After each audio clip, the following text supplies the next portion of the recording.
Chapter 1. In a world where the spiritual realm is unknown, the things that exist in it are unknown, there is a veil that keeps the reality of the spiritual realm from crossing over into the physical realm, though sometimes it becomes then, and spiritual entities can break through into reality.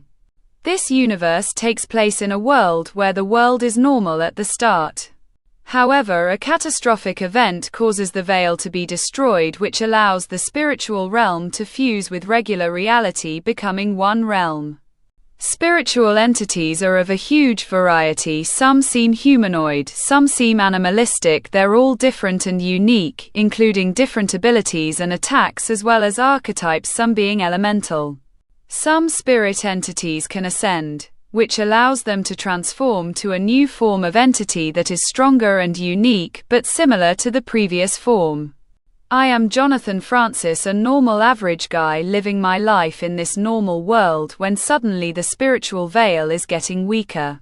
Crazy sightings of these entities start being seen everywhere as the spiritual realm exists in our realm, just separate, because of the veil. As I watched a news broadcast, it started like this. Breaking news. Spiritual sightings of these grotesque and terrifying entities are being seen all over the world. Sightings are accelerating everywhere and nobody knows what's going on. As I kept watching, I looked at a mirror on the wall. I noticed some horrifying entity staring back at me, standing behind me in the mirror. It had a humanoid appearance with a nightmarish skinny body and elongated fingers, arms and legs, creating a disproportionate body. It had black eyes and a big jaw like its mouth could open 180 like a hippopotamus, and its skin was black and slimy like it had crawled out of an ooze. I immediately jumped. It was horrifying. Flying out of my chair, I turned around and I no longer saw the entity. At this point I said to myself, thinking, what the hell was that thing? I've never seen anything like that. It was horrific. It was disturbing. It looked like it wanted to eat me. What I didn't realize at the time was these entities are physical in their own plane of existence. However, they are not fully materialized in our reality. When the veil finally was destroyed by the catastrophic event that caused the merger of the spiritual realm with reality, these entities would exist in our reality physically. I was horrified by the fact that I had encountered one of the things that I saw on TV. So I decided to leave my apartment, thinking it was a good idea at the time. I just wanted to get away from whatever that creepy thing was. I decided to take the elevator down, and the lights were flickering in the elevator as the elevator continued towards the first floor lobby. As soon as the elevator door opened, I expected to see a hallway. Suddenly the same entity was standing right in front of the elevator opening with its mouth wide open, and its head contorted towards me like it was about to strike me. I screamed, "What the hell?" I jumped back against the elevator wall, then the entity launched itself at me, passing right through me.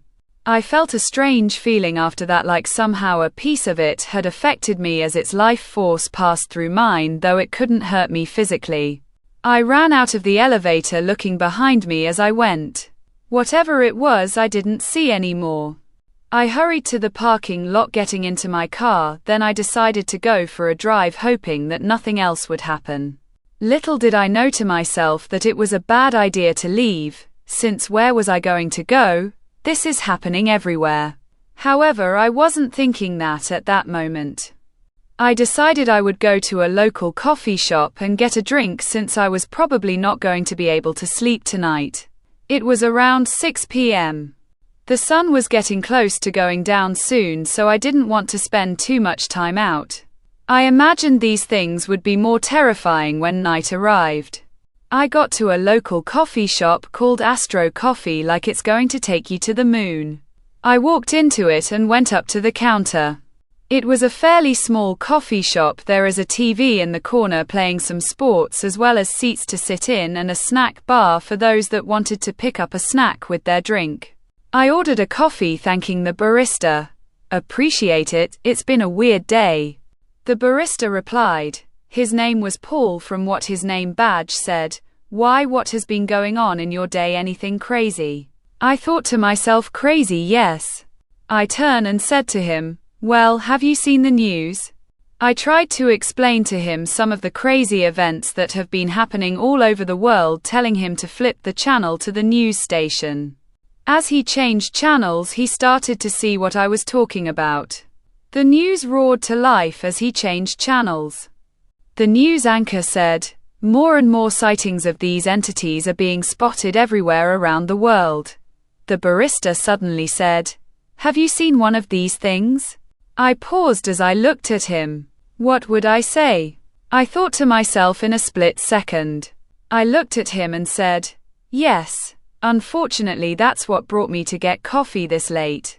I said goodbye as I left it plain, then left the coffee shop behind. I further noticed that the weather was starting to look stormy.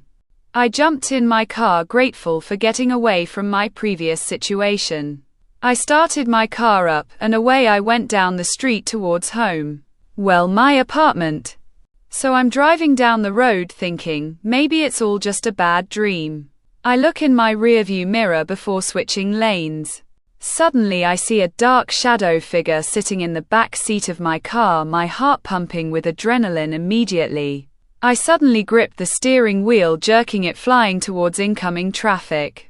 I jerked the wheel back the other way. Suddenly my car flipped and went tumbling forward down the street. I was losing myself at this moment as a burst of energy suddenly happened in the distance. It was the veil between the spiritual realm and reality exploding as the energy spread in all directions. Suddenly the spiritual realm merged with reality. I saw blue energy flowing so fast towards me. As my car flipped again, I went unconscious. As I dreamed for a moment, I was in a place walking alone on a sidewalk when something happened, an earthquake. I looked around. It was so dark you could cut it with a knife. Darkest night I've seen. It was almost like dark fog was everywhere. Suddenly a massive blue creature made out of energy comes charging out of the fog, flying at me. It hits me hard, slamming me into the concrete of the sidewalk. As I hit the sidewalk, suddenly I awake in my tumbling car as blue light passes through my body from the explosion. Then I released a psychic explosion, causing the car to explode around me. As the materials moved away from me, I suddenly came to a standstill, perfect stability, and then lowered myself to the ground, putting my feet onto the street. Whatever happened had changed me. Later I would realize it was the veil explosion that did this to me, but it also had to do with me as a person. I already had some family gifts of seeing things in dreams before they happened. This, however, I saw only seconds before it hit me. It changed me. I feel different. I remembered my car, reaching for it. A random piece of the car flipped into my hand like magic. It was telekinesis. So now I can move objects with my mind, including myself. I looked around, remembering the world just had a major event happen. As I looked around the world, some places looked vastly different. One of the places nearby I used to go to in a different section of town was dark like my dream, as if my darkest dreams of darkness so thick, it's like light absorbing fog. Other places looked like other elements were present in other parts of town. The world had been forever changed. Suddenly I noticed a creature nearby. It was animalistic with a fire element archetype. It looked similar to a wolf, but different, bigger, scarier, also blended with something horrific. It suddenly saw me, begin to charge at me as if I had invaded its territory. I thought my head as I saw this horrific, majestic creature coming towards me. I might call it a fire dog. As the thought ended in my mind's eye, I could see the dog with me as an ally, as if some spiritual network of knowledge had showed me exactly what it was and what it can do, and me with it as a companion of sorts. This is such a strange phenomenon I was experiencing. Then I could feel its energy psychically. I think I have become psychically supercharged. As it viciously approached me, I reached out psychically, telekinetically, putting a ball of telekinetic energy around it, stopping it from moving. Then I began a process of capturing it. A part of its essence came extracted out of the creature and pulled into me, becoming a part of me, making me more powerful. Then I released the creature. The creature seemed a little confused at first, then looked at me and was passive, walking over towards me slowly. As it came closely, I petted a flaming monster's head and it responded almost like a kitty cat, and the flames did not hurt me. Somehow I was now immune to them from the essence I received from it. My life would never be the same from here, that's for sure. So I had essentially captured this monster from the spiritual realm, creating a psychic connection with it so that I have power over what it can do. I almost forgot that shadowy figure in my car. It could still be out there. Right as the words left my mouth, out of a shadow, that shadowy figure emerged right as the sun was almost set. It approached me and I summoned my new friend the fire dog as it manifested from seemingly nowhere right in front of me. It roared to life facing the shadow figure, blowing a stream of fire straight at it. The fire overwhelmed it. Then it collapsed as the fire consumed it. As it was destroyed, its essence was sent back through the fire to my fire dog, and it grew stronger, absorbing the essence. The creature had effectively leveled up in power, defeating an opponent creature. So I could not only capture them, I could train them, I thought to myself. Then I thought about getting home. I wonder what my home would be like, and should I be ready for a creature to be there? The one creature I saw before. I'm stronger now though, and I think I could take it. So I decided to telekinetically lift myself off the ground. Why walk? So I flew through the air, telekinetically lifting myself with a bubble of telekinetic energy, flying myself home. I figured if I could, why not? So I flew over everything, looking at how different things were in the world. I was shocked seeing the different elemental affinities existing throughout different parts of the city, making me think creatures that have a concentration of that particular affinity must live there. Now, it made me just think, is my place going to be in a shadow affinity area? Flying over the city, I could see the devastation clearly now. What used to be familiar neighborhoods had been transformed into distinct elemental zones. To the east, where the old industrial district was, everything glowed with an orange-red hue, and I could see steam rising from the streets, definitely a fire zone. To the north, the entire area was shrouded in an unnatural darkness so thick it seemed to swallow the streetlights whole. That had to be where shadow and darkness entities congregated. My apartment building came into view, and to my relief, it seemed to be in a relatively neutral zone. Though I could see wisps of different colored energy swirling around like aurora in the sky above it. As I descended toward my building, my fire dog, I decided to call him Pyrohound, materialized beside me, running through the air as if on invisible ground. The psychic bond between us felt stronger now, and I could sense his eagerness to hunt. Landing softly on the roof of my apartment building, I peered over the edge toward my window on the 3rd floor. The glass was shattered, probably from the explosion, and I could see flickering movement inside. That humanoid shadow creature, the one with the elongated limbs and massive jaw, was still in there, and it wasn't alone. Through the broken window, I spotted at least 2 more entities moving around in my apartment. Well, Pyrohound, I whispered to my flaming companion, looks like we're going to have to evict some unwanted tenants. I telekinetically lowered myself down to hover outside my apartment window. The first creature I saw was definitely the original shadow entity. Its black, slimy skin seemed to absorb the light around it, and those horrible elongated fingers were trailing across my furniture, leaving dark stains on everything they touched. But the other 2 were different. One appeared to be made entirely of swirling dark mist, constantly shifting and flowing like smoke, with 2 pinpricks of purple light where eyes should be. The third was more solid, humanoid in shape, but covered in what looked like black crystalline armor that reflected no light whatsoever. As I prepared to enter through the window, the original shadow creature, the one with the massive jaw, suddenly snapped its head toward me.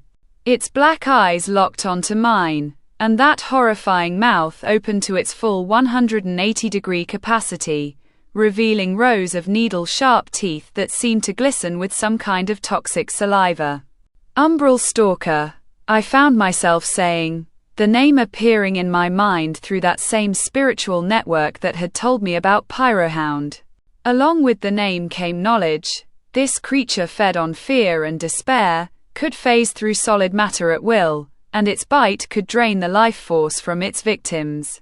The misty creature turned toward me as well, and again the knowledge flowed. Void Wraith feeds on psychic energy, can become completely intangible, weakness to fire and light-based attacks. The armored one raised its head, and I heard its name echo in my mind. Shadow Guardian. Dense physical form, incredibly strong and durable, commands lesser shadow entities, vulnerable to energy-based attacks. This was going to be interesting. I gestured to Pyrohound, and he launched himself through the window in a burst of flames. The Void Wraith immediately dispersed into mist to avoid the fire, but the other two weren't so quick. Pyrohound slammed into the Umbral Stalker, his claws raking across its slimy skin and leaving burning gouges that hissed and steamed. The Shadow Guardian roared, a sound like grinding stone, and charged toward my companion. But I was ready. I reached out telekinetically and grabbed hold of the Guardian, lifting it off the ground and slamming it against the ceiling. Cracks spider webbed across the plaster, and chunks of debris rained down. The Umbral Stalker recovered from Pyrohound's attack and lunged at me through the window, its massive jaws wide open. I created a telekinetic barrier just in time, and the creature bounced off it like it had hit a wall of solid glass. But the impact sent me tumbling backward through the air, and I had to concentrate hard to maintain my flight. The Void Wraith had reformed and was circling around behind me, its misty form reaching out with tendrils of darkness. I could feel it trying to drain my psychic energy, and a cold numbness began spreading through my mind. But then Pyrohound came to my rescue, breathing a stream of intense flame that caught the wraith and caused it to shriek and dissipate again. I needed to end this quickly. Focusing my telekinetic power, I grabbed all three shadow creatures and pulled them together into the center of my destroyed living room. Then I began the same extraction process I had used on Pyrohound, but this time on all three simultaneously. The strain was enormous. Dark tendrils of essence began flowing out of each creature toward me, and I could feel their combined power trying to corrupt and overwhelm my psychic defenses. The Umbral Stalker's hunger for fear, the Void Wraith's craving for psychic energy, and the Shadow Guardian's desire to dominate, all of it crashed into my mind like a tide of darkness. But I held firm. The essence flowed into me, and I felt my powers growing stronger, more complex. When it was over, all three creatures looked at me with submission rather than hostility. I now had a small army of shadow entities under my control, and I could feel my resistance to darkness-based attacks had increased significantly. More importantly, I could sense other psychic signatures beginning to manifest around the city. Other people were going through the same awakening process I had experienced. Some of those signatures felt benevolent, curious, afraid. Others felt hungry, ambitious, dangerous. I looked out over the transformed cityscape, my four captured entities surrounding me like loyal guardians. Whatever was coming next, I had a feeling I was going to need all the power I could gather. Chapter 2. The awakening. 3 days had passed since the Veil explosion, and the world had descended into complete chaos. The news stations that were still broadcasting painted a horrifying picture. Entire cities were being overrun by spiritual entities, governments had lost control. And reports of people with psychic abilities were flooding in from everywhere. I had made my destroyed apartment into a temporary base of operations, using my telekinetic abilities to clear out the debris and create a fortified space. Pyrohound, Umbral Stalker, Void Wraith, and Shadow Guardian had become my constant companions, and through our psychic bonds, I was learning more about how this new world worked every day. The spiritual entities seemed to operate on an instinct-driven hierarchy system.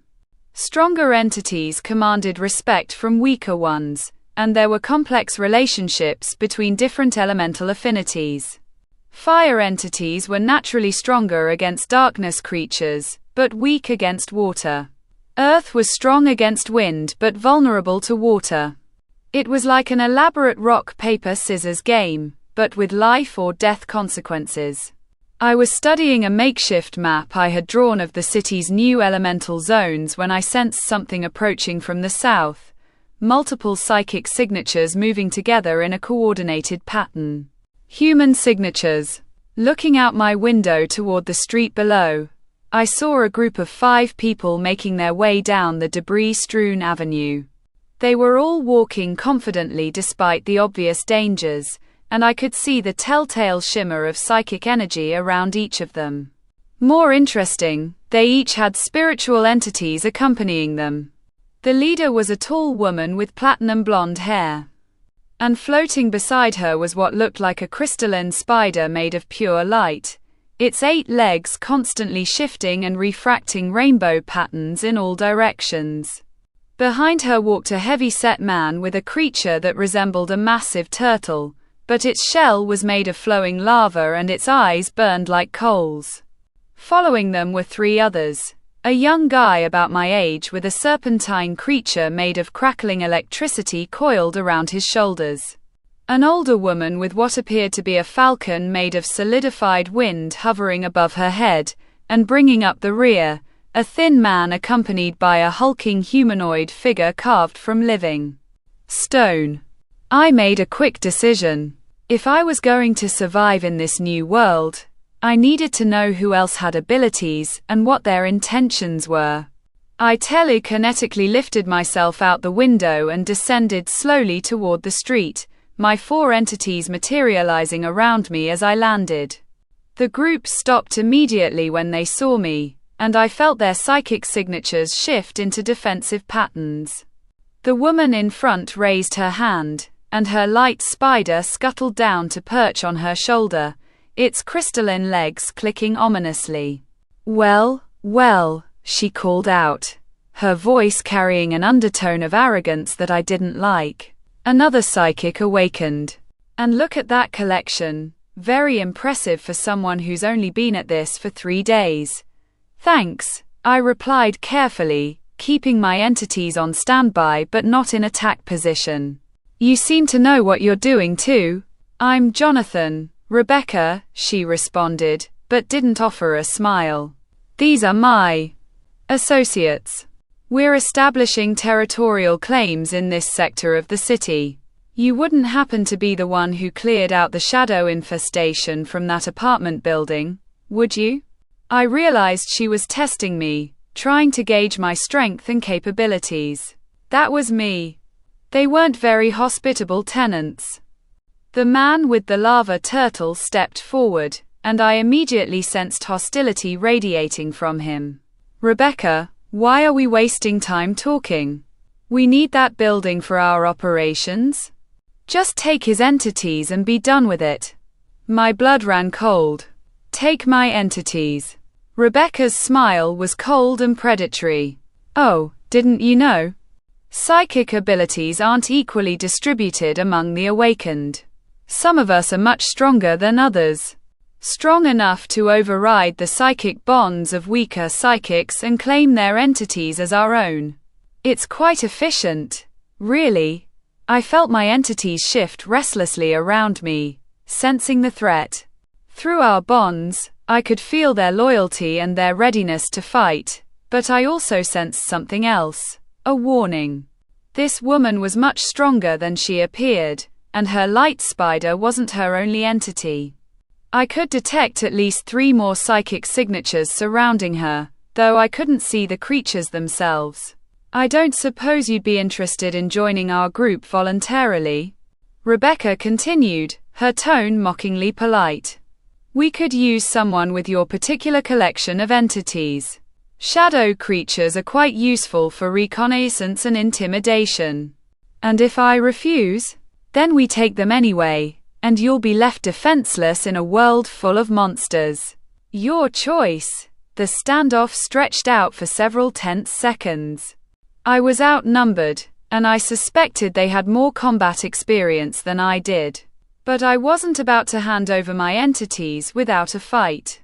Counteroffer, I said, feeling my telekinetic power building around me. You walk away now, and I don't demonstrate exactly why shadow creatures make such effective assassins. Rebecca's laugh was like breaking glass. Oh, I do like you. Brass, you take his shadow creatures. Marcus, claim the fire dog. I'll handle the psychic himself. The man with the lava turtle, Brass, apparently, stepped forward, and his creature began glowing brighter, molten rock dripping from its shell onto the asphalt. At the same time, Rebecca raised both hands, and her light spider suddenly exploded into 1,000 tiny crystalline fragments that hung suspended in the air around her.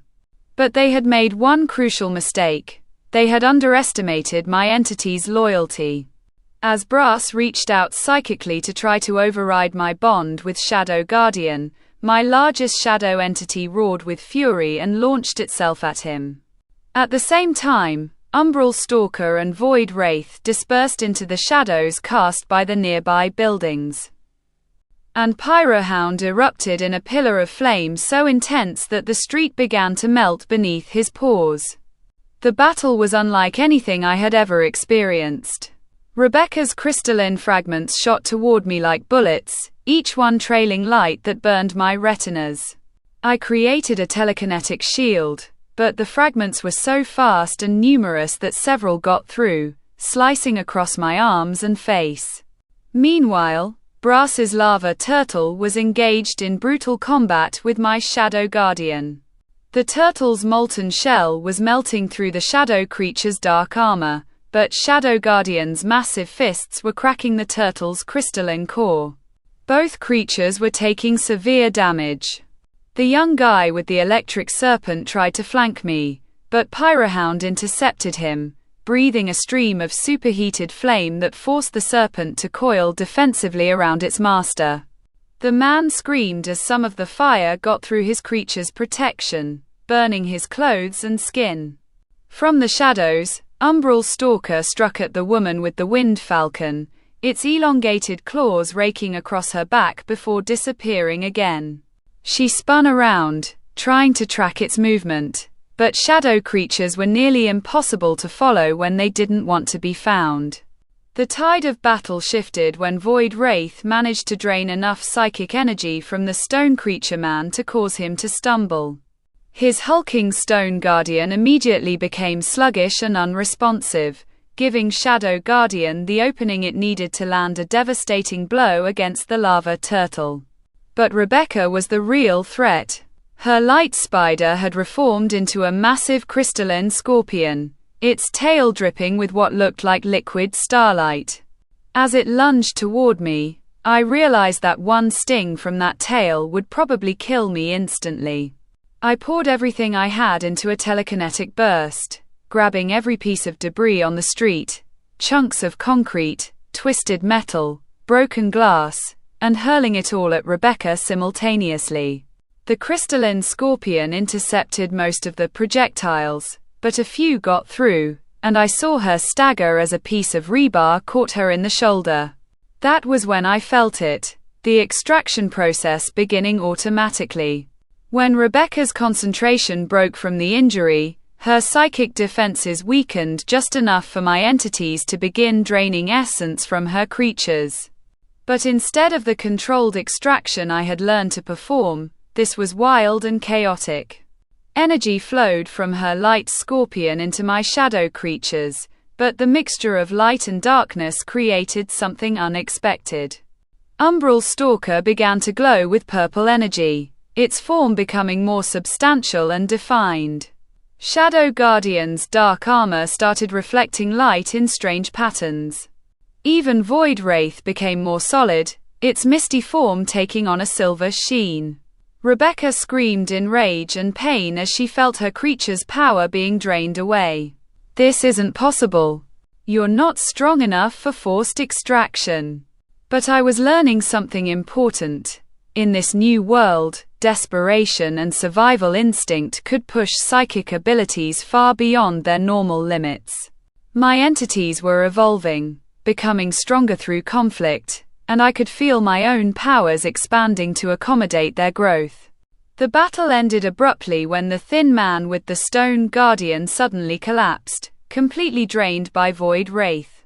His massive stone creature crumbled into ordinary rocks, and Rebecca realized she was about to lose the numerical advantage.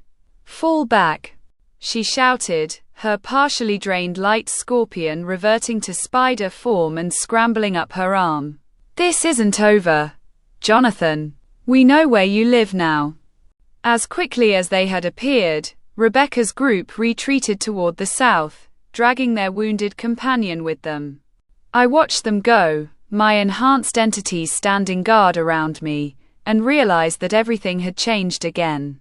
I wasn't just dealing with monsters anymore. I was dealing with other humans who were willing to kill for power, and that was far more terrifying than any spiritual entity I had encountered.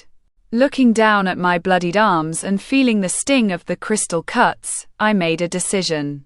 If there were others like Rebecca out there, and I was certain there were, then I needed to become stronger, faster. I needed to find and capture entities from every elemental affinity, build an army that could stand against anyone who threatened innocent people.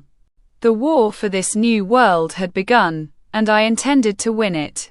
Chapter 3. The Hunt. 2 weeks after my encounter with Rebecca's group, I had expanded my territory and my collection significantly.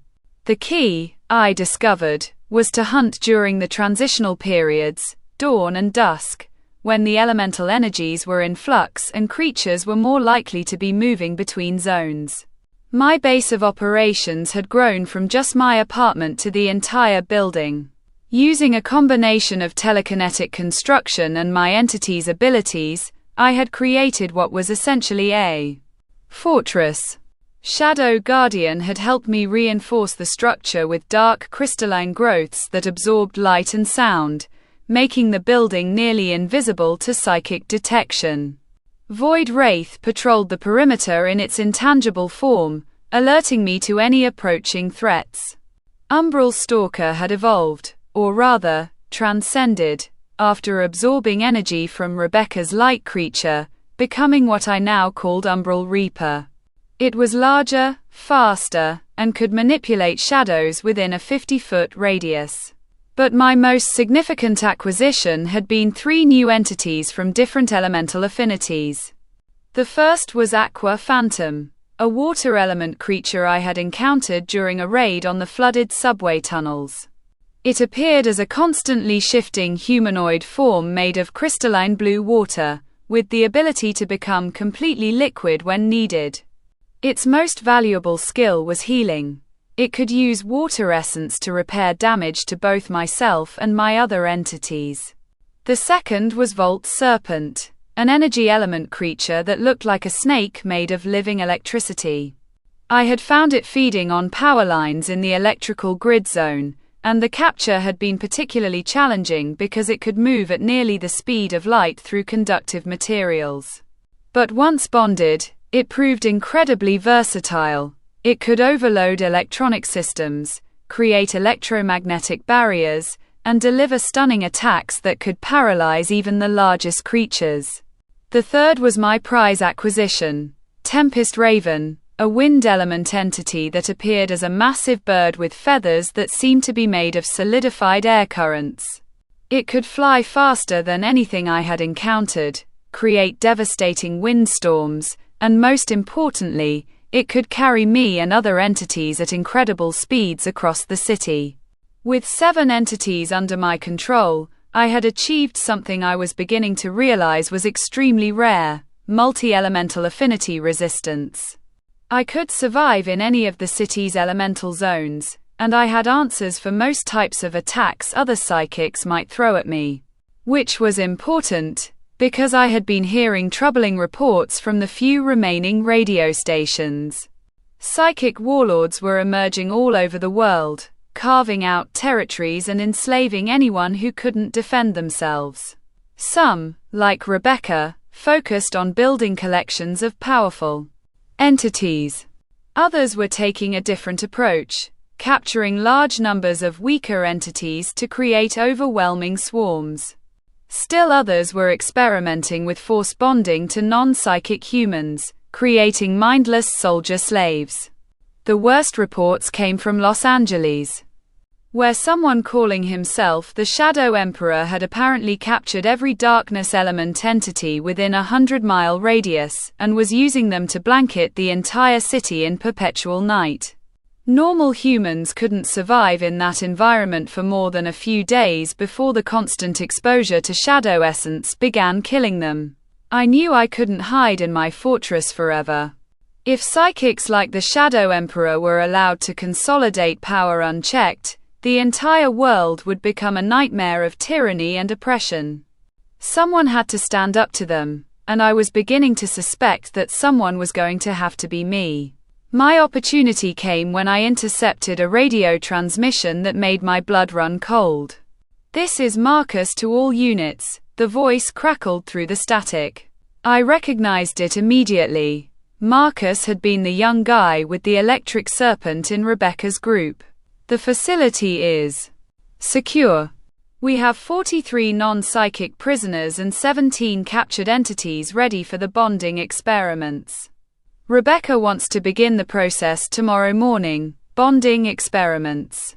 They were trying to force psychic connections between normal humans and spiritual entities. From what I had read in the fragments of government reports I had managed to find, forced bonding had a 90% fatality rate. The few survivors became mentally damaged slaves with no free will. I spent that night planning the rescue mission. The transmission had included coordinates: an old warehouse complex in the industrial zone, right on the border between the fire and earth elemental areas. It would be heavily defended, and Rebecca's group had probably grown since our last encounter. But I had advantages they didn't know about. Umbral Reaper could scout the facility without being detected, Vault Serpent could disable any electronic security systems, and Tempest Raven could provide rapid insertion and extraction. Most importantly, my entities had been growing stronger through constant training and small skirmishes with wild creatures. They were approaching what I had started thinking of as transcendence thresholds, the point where they could evolve into entirely new forms. I launched my assault at 3 a.m., when psychic energy levels were naturally at their lowest ebb. Tempest Raven carried me silently over the warehouse complex while Umbral Reaper moved through the shadows below, mapping out guard positions and security measures. What I found was worse than I had expected. The main warehouse was full of cages containing both normal humans and captured spiritual entities. In the center of the space, Rebecca had set up what looked like a laboratory equipped with psychic amplification devices, machines that could boost her natural abilities to levels that would normally be impossible to sustain. But the real horror was in the smaller building adjacent to the main warehouse. Through Umbral Reaper's connection, I could see rows of operating tables with restraint systems clearly designed to hold struggling human subjects. Several of the tables had dark stains that I didn't want to think about too closely. Rebecca was there, along with at least 8 other psychics I didn't recognize. Her light spider had undergone some kind of transcendence process and was now the size of a small car, its crystalline body pulsing with energy that hurt to look at directly. The other psychics had similarly powerful entities. I spotted a fire dragon, an earth golem that had to be 12 feet tall, and something that looked like a tornado with eyes. This was going to be the fight of my life. I started with a distraction. Vault Serpent slithered through the electrical systems and overloaded every light and power source in the complex. Simultaneously, the sudden darkness and shower of sparks caused immediate chaos among the guards. While they were scrambling to restore power, I dropped through the skylight of the main warehouse and landed among the cages. The prisoners looked up at me with expressions of desperate hope, and I felt a surge of determination that pushed my psychic abilities to new levels. "Stay calm," I called out to them as I used telekinesis to rip the cage doors off their hinges. "I'm getting you out of here." But before I could free more than a few people, Rebecca's voice echoed through the warehouse, amplified by her psychic abilities until it seemed to come from everywhere at once. "Jonathan, I should have known. Did you really think you could take on all of us by yourself?" The main doors of the warehouse exploded inward, and Rebecca strode in with her enhanced light spider and 3 other psychics. But I was ready for them. "Pyrohound, Aqua Phantom, protect the prisoners," I commanded, and my 2 most balanced entities immediately moved to form a defensive perimeter around the cages. Everyone else, with me. What followed was the most intense battle I had ever experienced. Rebecca's transcended light spider shot beams of concentrated starlight that could cut through steel, while the fire dragon breathed flames hot enough to melt concrete. The earth golem tried to bring the entire building down by punching holes in the support columns, and the tornado entity created winds so powerful that debris was flying around like bullets. But my entities had been training for exactly this kind of scenario. Shadow Guardian absorbed most of the light attacks while reflecting them back at unexpected angles. Umbral Reaper moved through the shadows created by the fire dragon's flames, striking at the psychics controlling the creatures rather than the creatures themselves. Volt Serpent created an electromagnetic field that disrupted the tornado entity's cohesion, causing it to collapse into ordinary wind. The turning point came when Tempest Raven achieved transcendence in the middle of the battle. The stress and energy of combat pushed it past its threshold, and it suddenly transformed into something magnificent and terrible. Tempest Phoenix. A creature of living wind and storm energy with wings that seemed to stretch across the entire warehouse.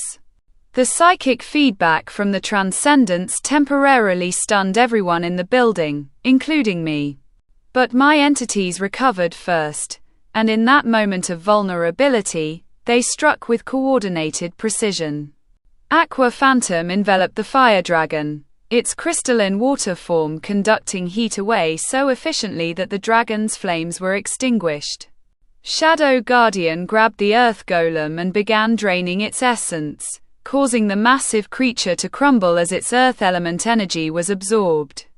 Umbral Reaper materialized behind Rebecca herself and placed its elongated claws against her throat.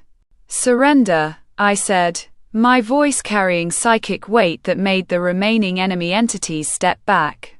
"Release your creatures and walk away, or my shadow entity will show you exactly how sharp those claws are." Rebecca's eyes blazed with fury, but she was smart enough to recognize when she was beaten. Her transcended light spider slowly contracted back into its normal spider form, and the other psychics allowed their entities to become passive. "This isn't over," she snarled as Umbral Reaper stepped back. "There are others out there much stronger than me. The Shadow Emperor, the Crystal Queen, the Storm Lord. They're all going to want to know about you now." "Let them come," I replied, and I meant it. "Someone needs to stop people like you from preying on the innocent." As Rebecca's group retreated for the second time, I turned my attention to the freed prisoners. 43 people who had been destined for torture and death were now safe, but they were also homeless refugees in a world that had become incredibly dangerous for non-psychics. Looking at their faces, men, women, children, elderly people, I realized that my role in this new world was becoming clearer. I wasn't just a survivor trying to get by. I was becoming something more. A protector, a guardian, maybe even a leader. But first, I needed to get stronger. Much stronger.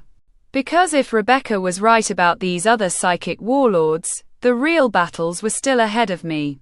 Chapter 4. The Sanctuary. The rescued prisoners presented me with a problem I hadn't anticipated. Where do you house 43 non-psychic refugees in a world overrun by spiritual entities? My apartment building fortress could accommodate maybe a dozen people at most, and that was if I converted every available space. The solution came from an unexpected source. Among the rescued prisoners was Dr. Elena Vasquez, a former city planner who had been studying the post-Vale urban transformation before being captured by Rebecca's group. The old metro transit tunnels, she explained as we huddled around a map in what used to be my living room. Before the Vale explosion, the city had been working on expanding the subway system. There's an entire network of completed tunnels and stations that were never open to the public. They run under the neutral zones between elemental districts. I studied the map, tracing the tunnel routes with my finger. It was brilliant, actually. Underground, the elemental influences would be muted, and the tunnel network would provide multiple escape routes if we were attacked. More importantly, the main terminal station was huge, easily large enough to house hundreds of people if necessary. There's one problem, Dr. Vasquez continued. The tunnels are flooded in several sections, and they're crawling with water element entities. Some of them are extremely dangerous. I smiled and gestured toward Aqua Phantom, who was currently maintaining its solid form while standing guard near the window. I think I can handle the water entities.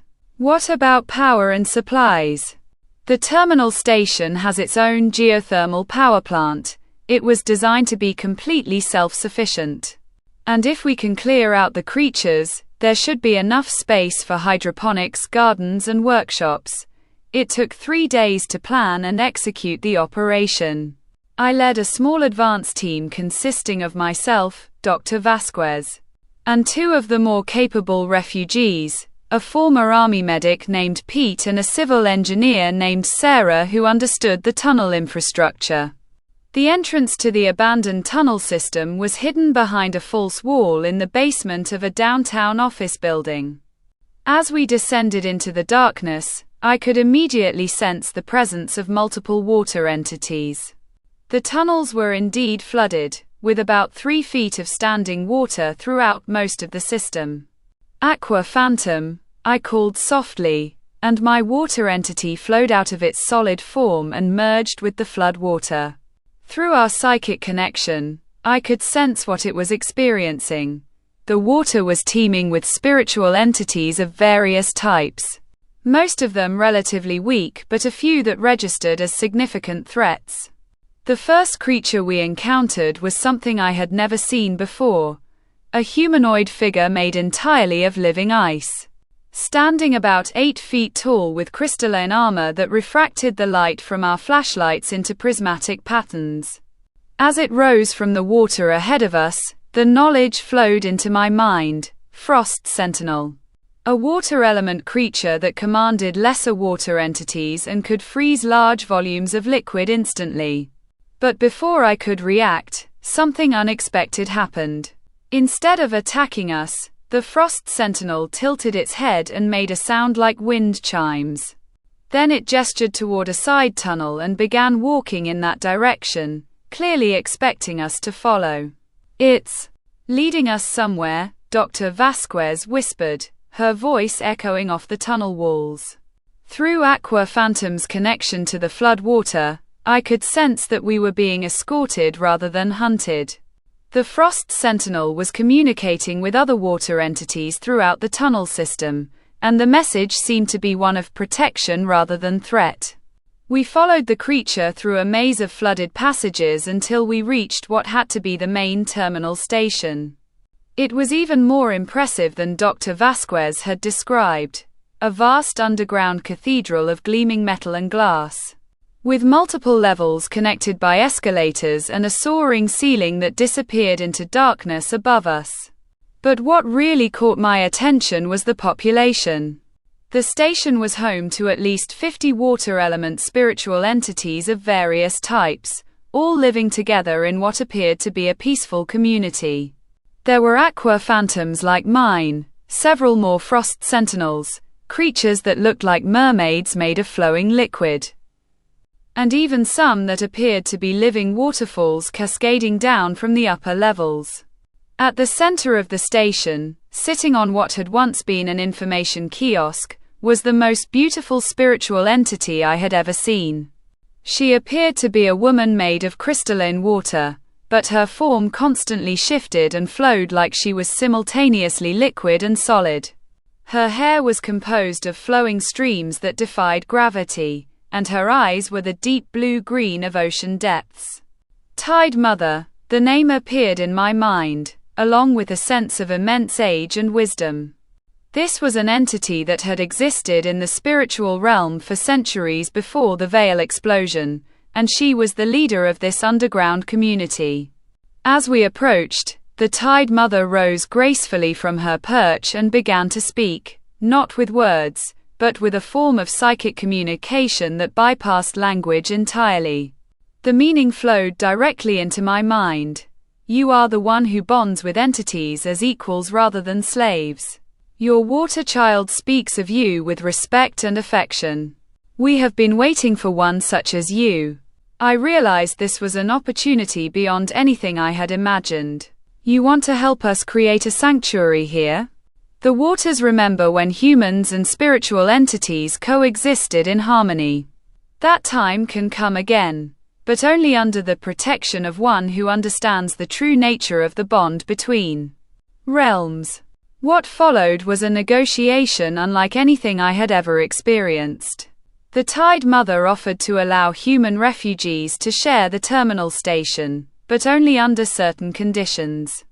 The water entities would maintain control of the flooded lower levels. Humans would be restricted to the upper platforms and dry areas. And I would serve as a liaison between the two groups, ensuring that neither side violated the agreements.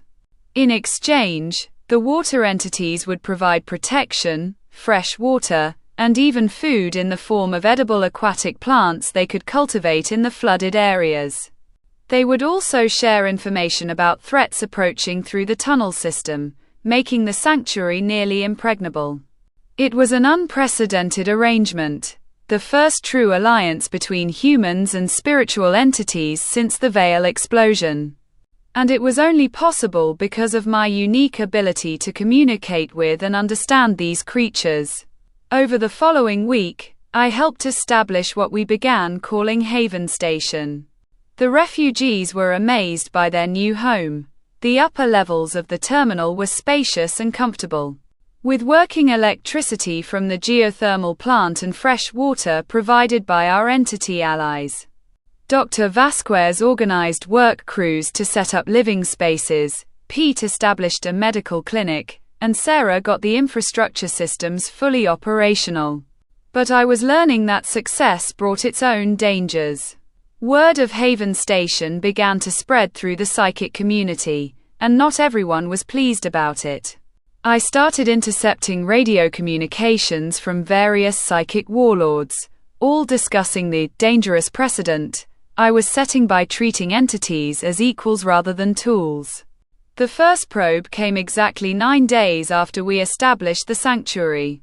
I was conducting a training session with my entities on the main platform when Volt's serpent suddenly coiled around my arm, its electrical form crackling with alarm.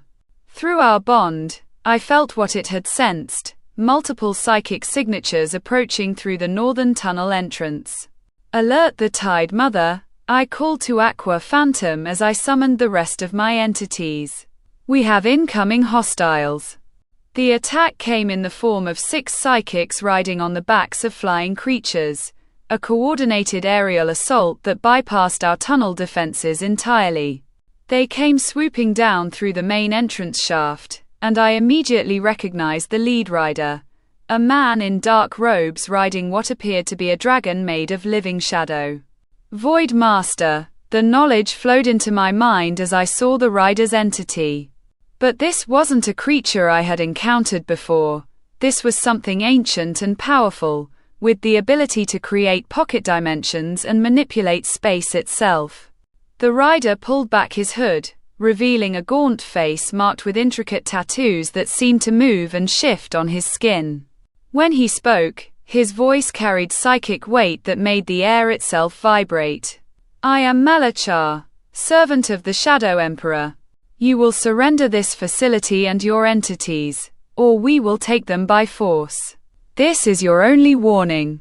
I looked around at the refugees who had taken shelter behind pillars and barriers, at the water entities who had emerged from the flooded areas to defend their home, and at my own loyal companions who stood ready to fight against impossible odds.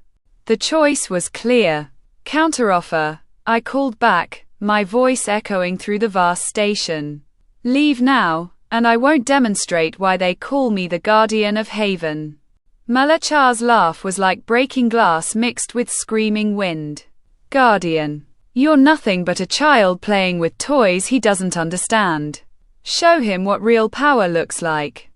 The battle that followed was unlike anything I had experienced before. Malachar's Void Master tore holes in reality itself, creating portals that led to freezing darkness. The other 5 attackers had entities I had never seen, creatures of pure nightmare that seemed designed specifically for psychological warfare. But this time, I wasn't fighting alone. The Tide Mother rose from the flooded levels like a goddess of the deep, her crystalline form now towering 15 feet high as she achieved transcendence in response to the threat to her domain. The Frost Sentinels created ice barriers that could deflect even energy attacks, while the lesser water entities formed swirling vortexes that trapped and disoriented the flying creatures. My own entities fought with a coordination and ferocity that amazed even me. Tempest Phoenix created windstorms that grounded 3 of the flying creatures, while Shadow Guardian and Umbral Reaper worked together to seal the dimensional portals that Malachar's Void Master was creating. Pyrohound and Volt Serpent combined their abilities, creating storms of electric fire that no entity could fly through. The turning point came when Aqua Phantom achieved its own transcendence. The stress of battle and the presence of the Tide Mother pushed it past its threshold, and it transformed into Leviathan Shade, a massive creature that was simultaneously water, shadow, and something else entirely. It rose from the flooded levels like a sea monster from legend, its form shifting between liquid and solid as it grappled with Malachar's Void Master. The psychic feedback from 2 transcending entities stunned everyone in the station, but when the energy cleared, I was still standing while Malachar was on his knees, blood streaming from his nose and ears. Impossible, he gasped, staring at my transcended entities. You're not even a 3rd-tier psychic. How are you controlling entities of this power level? I realized then what made me different from the other psychics I had encountered. They saw their entities as tools, weapons to be used and discarded. But I had formed genuine partnerships, bonds of mutual respect and affection. That difference wasn't just philosophical. It was the key to unlocking levels of power that force bonding could never achieve. Because they're not my slaves, I said, walking toward the defeated psychic. They're my friends. Malachar's remaining allies retreated, carrying their wounded leader with them. But as they fled, Malachar managed one final message: the Shadow Emperor will hear of this place. He will come himself, and when he does, your little sanctuary will burn in eternal darkness. As I watched them disappear into the distance, I felt a chill that had nothing to do with the water entities around me. I had won this battle, but I had also painted a target on Haven Station that would be visible to every major psychic warlord in the world. The war was just beginning, and the next phase was going to determine whether humanity would survive in this new world, or whether it would become enslaved by those who sought to rule through fear and domination. But looking around at the faces of the refugees we had saved, at the water entities who had chosen to fight alongside us, and at my own loyal companions who had transcended their original forms through our bonds of partnership, I felt something I hadn't experienced since the Veil explosion: hope. We were building something new here, something worth fighting for. And no matter what the Shadow Emperor or anyone else threw at us, we would be ready. Chapter 5. The earth trembles. The attack on Haven Station had been a wake-up call. Within days of Malachar's retreat, reports began flooding in through our makeshift communication network, a patchwork of ham radio operators, psychic refugees, and surviving government outposts. The Shadow Emperor wasn't just coming for us, he was mobilizing for a continent-wide campaign of conquest. Los Angeles had fallen completely.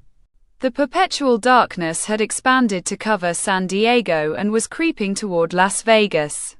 Worse, the Shadow Emperor had apparently learned to create what survivors called shadow seeds, small fragments of concentrated darkness that could be planted in distant locations and gradually spread their influence until entire regions became uninhabitable for normal humans. I was studying intelligence reports in what we had converted into a command center when Dr. Vasquez approached with troubling news. "Jonathan, we've got a problem. The seismic sensors are picking up massive vibrations from the Earth zone to the west. It's not natural, something big is moving down there." I looked up from the maps I had been marking with known psychic territories. "How big are we talking?" "The tremors are registering across a 10-mile area. Whatever it is, it's larger than anything we've encountered before." Before I could respond, the entire station shook violently, causing several people to stumble and sending ripples across the flooded lower levels. The Tide Mother's voice echoed through the psychic link we had established. "The Earth children are angry. Something has violated the deep places where they slumber." I gathered my entities and prepared for reconnaissance. Over the past week, I had been working to expand my collection strategically, and I now commanded 9 creatures representing 6 of the 7 elemental affinities. The only element I lacked was Earth, which had proven surprisingly elusive. Most Earth entities seemed to spend their time deep underground, away from the surface conflicts that had allowed me to encounter other types. Tempest Phoenix carried me up through the main shaft and out into the transformed cityscape. Flying toward the Earth zone, I could see why the seismic sensors had been going crazy. The entire western district was heaving and buckling like the ground was liquid. Buildings were sinking into the earth only to be pushed back up again moments later, and massive stone spires were erupting from what used to be streets and parking lots. As we got closer, I spotted the source of the disturbance. In what had once been Central Park, a figure was standing at the center of a ritual circle carved deep into the earth. Even from a distance, I could sense the psychic power radiating from him. This was no ordinary psychic. This was one of the major players. The man was tall and heavily built, with dark skin marked by intricate scarification that seemed to pulse with earthy energy. Surrounding him were at least a dozen earth element entities, but these weren't like the creatures I had encountered before. These were ancient things, primordial beings that had existed in the deepest parts of the spiritual realm since before human civilization began.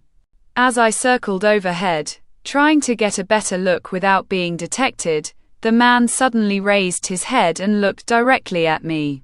When he spoke, his voice carried such psychic weight that I felt Tempest Phoenix stagger in mid-flight.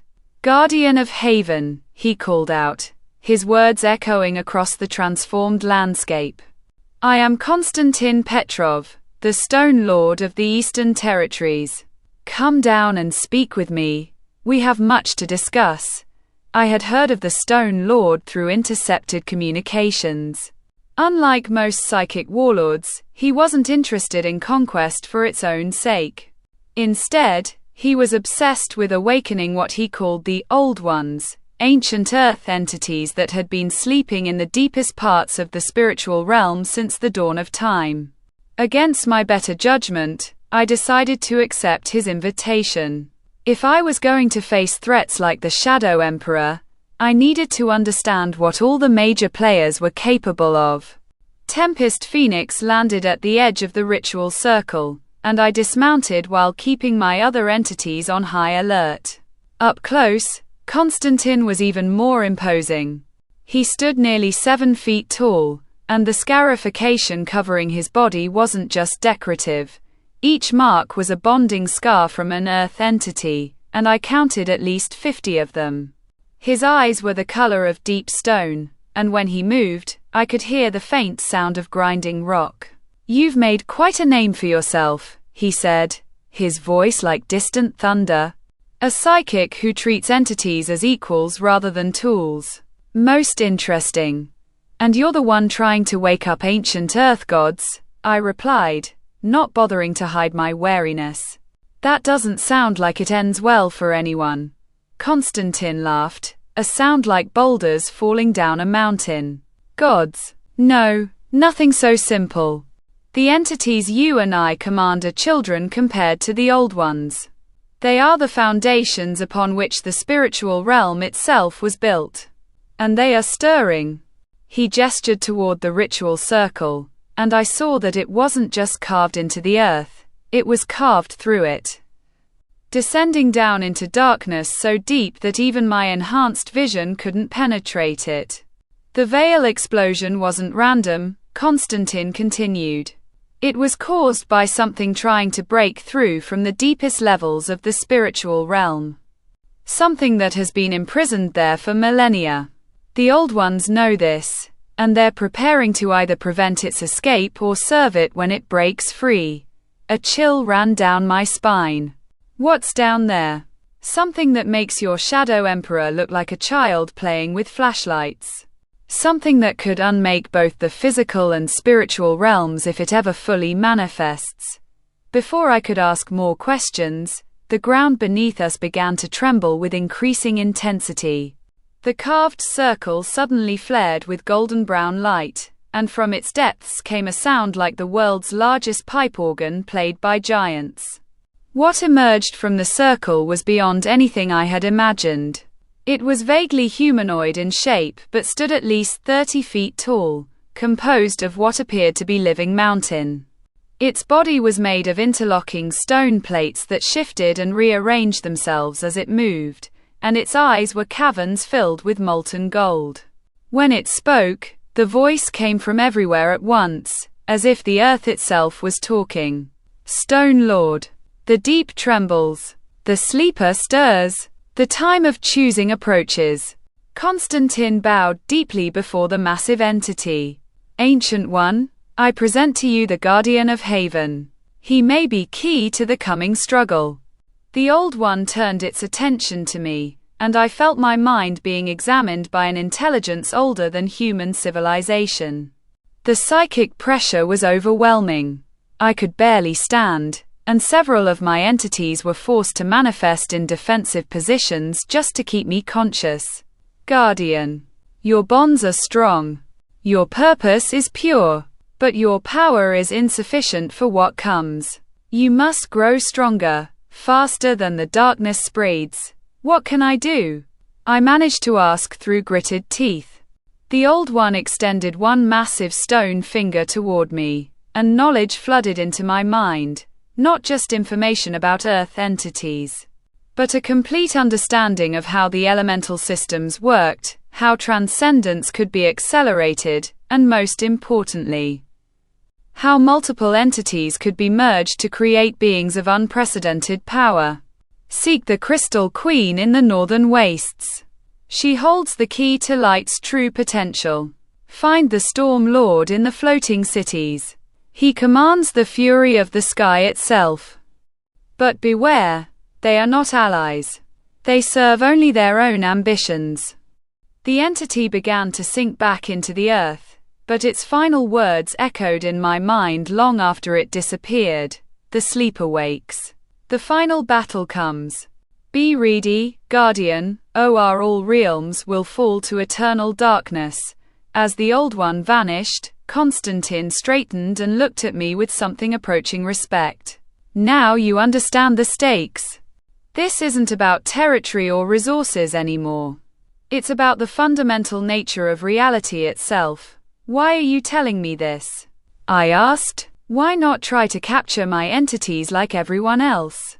"Because," Constantine said with a grim smile, "I've seen what's coming in the deep visions. In every possible future where humanity survives, you're standing at the center of it. I may command the earth itself, but even I know when to recognize a superior destiny. He gestured to the dozen earth entities surrounding us. Choose one. A gift, and a symbol of alliance between the Stone Lord and the Guardian. Looking at the assembled creatures, I was amazed by their diversity. There were humanoid figures made of living crystal, massive worms composed of flowing sand, and beings that appeared to be walking mountain peaks. But one caught my attention immediately, a wolf-like creature about the size of a horse, composed of interlocking emerald crystal plates. Its eyes were deep green gems, and when it looked at me, I felt a resonance unlike anything I had experienced. Terra Wolf, the name flowed into my mind along with its abilities. This wasn't just an earth entity. It was a guardian spirit, capable of creating protective barriers and healing both physical and psychic wounds. More importantly, it had the potential for multiple transcendences, evolving into increasingly powerful forms. As I reached out to form the bond, Terra Wolf approached and nuzzled my hand with its crystal snout. The connection was instant and profound.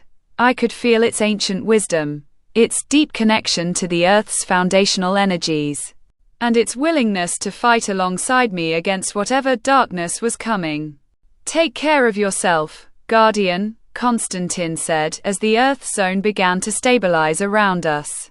We may be allies for now, but when the final confrontation comes, every psychic will have to choose their side. I hope you'll remember who warned you of what's coming. Flying back to Haven Station on Tempest Phoenix with Terra Wolf running beneath us at impossible speed, I realized that everything I thought I knew about this new world was wrong. The psychic warlords, the entity territories, the power struggles, all of it was just the surface of something much deeper and more dangerous. When I landed at the station, Dr. Vasquez was waiting with more troubling reports. Jonathan, we've got refugee groups requesting sanctuary from 3 different directions. Word is spreading about Haven Station faster than we can accommodate new arrivals. Looking at the growing crowd of people who had come seeking protection, I felt the weight of responsibility settling on my shoulders. These people were depending on me to keep them safe, but I was beginning to understand that safety might be an illusion in this new world. How many? I asked. Over 200 by tomorrow, maybe 300 by the end of the week. And Jonathan. Some of them are reporting that the Shadow Emperor's forces are systematically destroying other sanctuaries. We're becoming the last major refuge in the entire region. I looked down at Terra Wolf, whose crystal plates were already beginning to resonate with the geological foundations of the tunnel system. With 10 entities representing 6 elemental affinities, I was probably one of the most powerful psychics in the world. But if what the old one had shown me was true, I was still nowhere near strong enough for what was coming. Signal all incoming refugees that they're welcome, I decided. But also put out a call for any psychics who are willing to fight for protection rather than conquest. If the Shadow Emperor wants a war, we're going to give him one he won't forget. The time for hiding was over. If I was going to be the guardian that prophecy suggested, then I needed to start acting like it. The darkness was spreading, ancient powers were stirring, and somewhere in the deepest parts of reality, something that could destroy everything was trying to break free. But I wasn't going to face it alone. Chapter 6, Shattered Light. The Crystal Queen's domain was a nightmare of beauty that hurt to look at directly. What had once been the northern Canadian wilderness was now a landscape of impossibly tall crystal spires that caught and refracted sunlight in ways that created aurora-like patterns across the sky. Even from 50 miles away, flying on Tempest Phoenix's back, I had to shield my eyes from the brilliant light displays. It had taken me 3 days to reach this place, following the Old One's guidance through territories controlled by lesser psychic warlords. Each region one passed through showed the scars of the New World Order, abandoned cities where shadow entities had driven out all human life. Flooded plains where water psychics had reshaped entire river systems, and scorched wastelands where fire lords had turned forests into glass deserts. But none of it compared to the Crystal Queen's realm. As we got closer, I could see that the crystal formations weren't natural growth, they were structures. Impossibly complex geometric patterns that seemed to extend both upward toward the sky and downward deep into the earth. And they were inhabited. Light entities moved through the crystal matrix like living prisms, their forms constantly shifting between solid matter and pure radiance. Some appeared humanoid, others took the shape of mythical creatures like unicorns and phoenixes made of condensed starlight. The largest ones were geometric abstractions, complex polyhedrons and spirals that hurt to comprehend directly. This is going to be interesting, I muttered to myself as Tempest Phoenix began its descent toward what appeared to be the central spire. The structure rose nearly a mile into the sky, its faceted surface reflecting and amplifying sunlight until it blazed like a captured star. As we approached the landing platform carved into the spire's side, I was met by an escort of 6 light entities that materialized out of seemingly empty air. They appeared to be angelic figures composed of crystalline light, with 6 wings each and faces that shifted between human and geometric patterns. The psychic presence I felt from them was immense. Each one was easily as powerful as my strongest entities. The lead angel spoke without words, its message flowing directly into my mind. Guardian of Haven. The radiant sovereign awaits your presence in the throne of infinite reflections. Your entities may accompany you, but know that all darkness is revealed in this place. I dismissed Tempest Phoenix and walked into the crystal spire with my 10 entities manifested around me. The interior was even more overwhelming than the exterior. Every surface was a perfect mirror that reflected not just images but thoughts, emotions, and psychic energy. As we walked through corridors that seemed to extend infinitely in all directions, I could see reflections of myself and my entities multiplied thousands of times. Each reflection showing slightly different versions of what we could become. The throne room was a sphere of perfect crystal at the heart of the spire. With no visible floor or ceiling, just endless faceted surfaces that created the illusion of standing in the center of an infinite gem. And sitting on a throne carved from a single massive diamond was the Crystal Queen herself. She was beautiful in a way that was almost painful to perceive. Her form appeared to be composed of living light structured into the approximate shape of a tall, elegant woman. Her hair was a cascade of liquid silver that moved independently of any wind, and her eyes were prisms that contained entire spectrums of color. When she moved, reality itself seemed to bend around her, creating visual distortions that suggested she existed in more dimensions than the normal 3. "Welcome, Jonathan Francis," she said, her voice like the sound of perfect crystal bells chiming in harmony. "I am Seraphina Luz, sovereign of the infinite radiance, commander of Light's legion, and keeper of the crystal throne. You may call me your radiance." I had encountered arrogance before, but this was on an entirely different level. "Thank you for agreeing to see me, your radiance. I understand you have knowledge about light entities that I need." Her laugh was like breaking glass that somehow sounded musical. "Need? Child, you have no idea what you need. You come here with your collection of minor entities, thinking you understand power, but you're playing with sparks while I command the fury of stars themselves." She gestured, and the chamber filled with light entities of every conceivable form.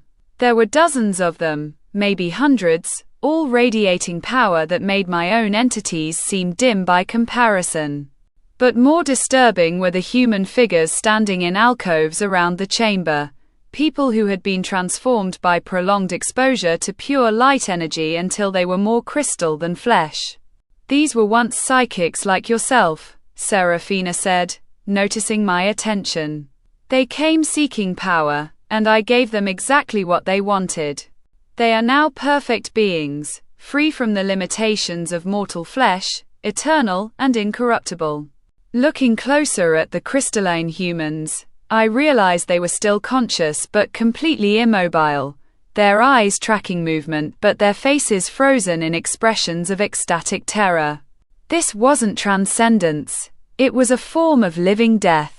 That's not what I'm looking for, I said carefully, keeping my entities ready for combat but not in attack position. Of course it isn't. You're still clinging to your primitive notions of free will and individual agency. But I can sense the potential in you. With the proper modifications, you could become a vessel worthy of containing true light. She stood from her throne, and the entire chamber blazed with radiance so intense that several of my entities had to shift into defensive forms. Let me show you what you could become. What happened next was unlike any battle I had experienced. Instead of attacking with entities, Seraphina wielded light itself as a weapon. Beams of concentrated radiance shot from her hands, not just causing physical damage but attempting to transform whatever they touched into crystalline matter. When one beam grazed Umbral Reaper, part of its shadowy form immediately began turning transparent and rigid. But my entities had been training for exactly this kind of encounter. Shadow Guardian expanded its form and began absorbing the light attacks, its dark armor actually growing stronger as it consumed the radiant energy. Leviathan shade flowed between liquid and shadow forms so quickly that the transformation beams couldn't lock onto it. Terra Wolf created barriers of emerald crystal that could deflect the light without being corrupted by it. The real turning point came when Vault Serpent made a discovery. As it coiled around one of the chamber's crystal surfaces, its electrical energy began interfering with the light patterns in unexpected ways. Instead of being absorbed or reflected, the electricity caused the light to fracture and scatter, creating zones of normal illumination where my other entities could operate freely. Impossible.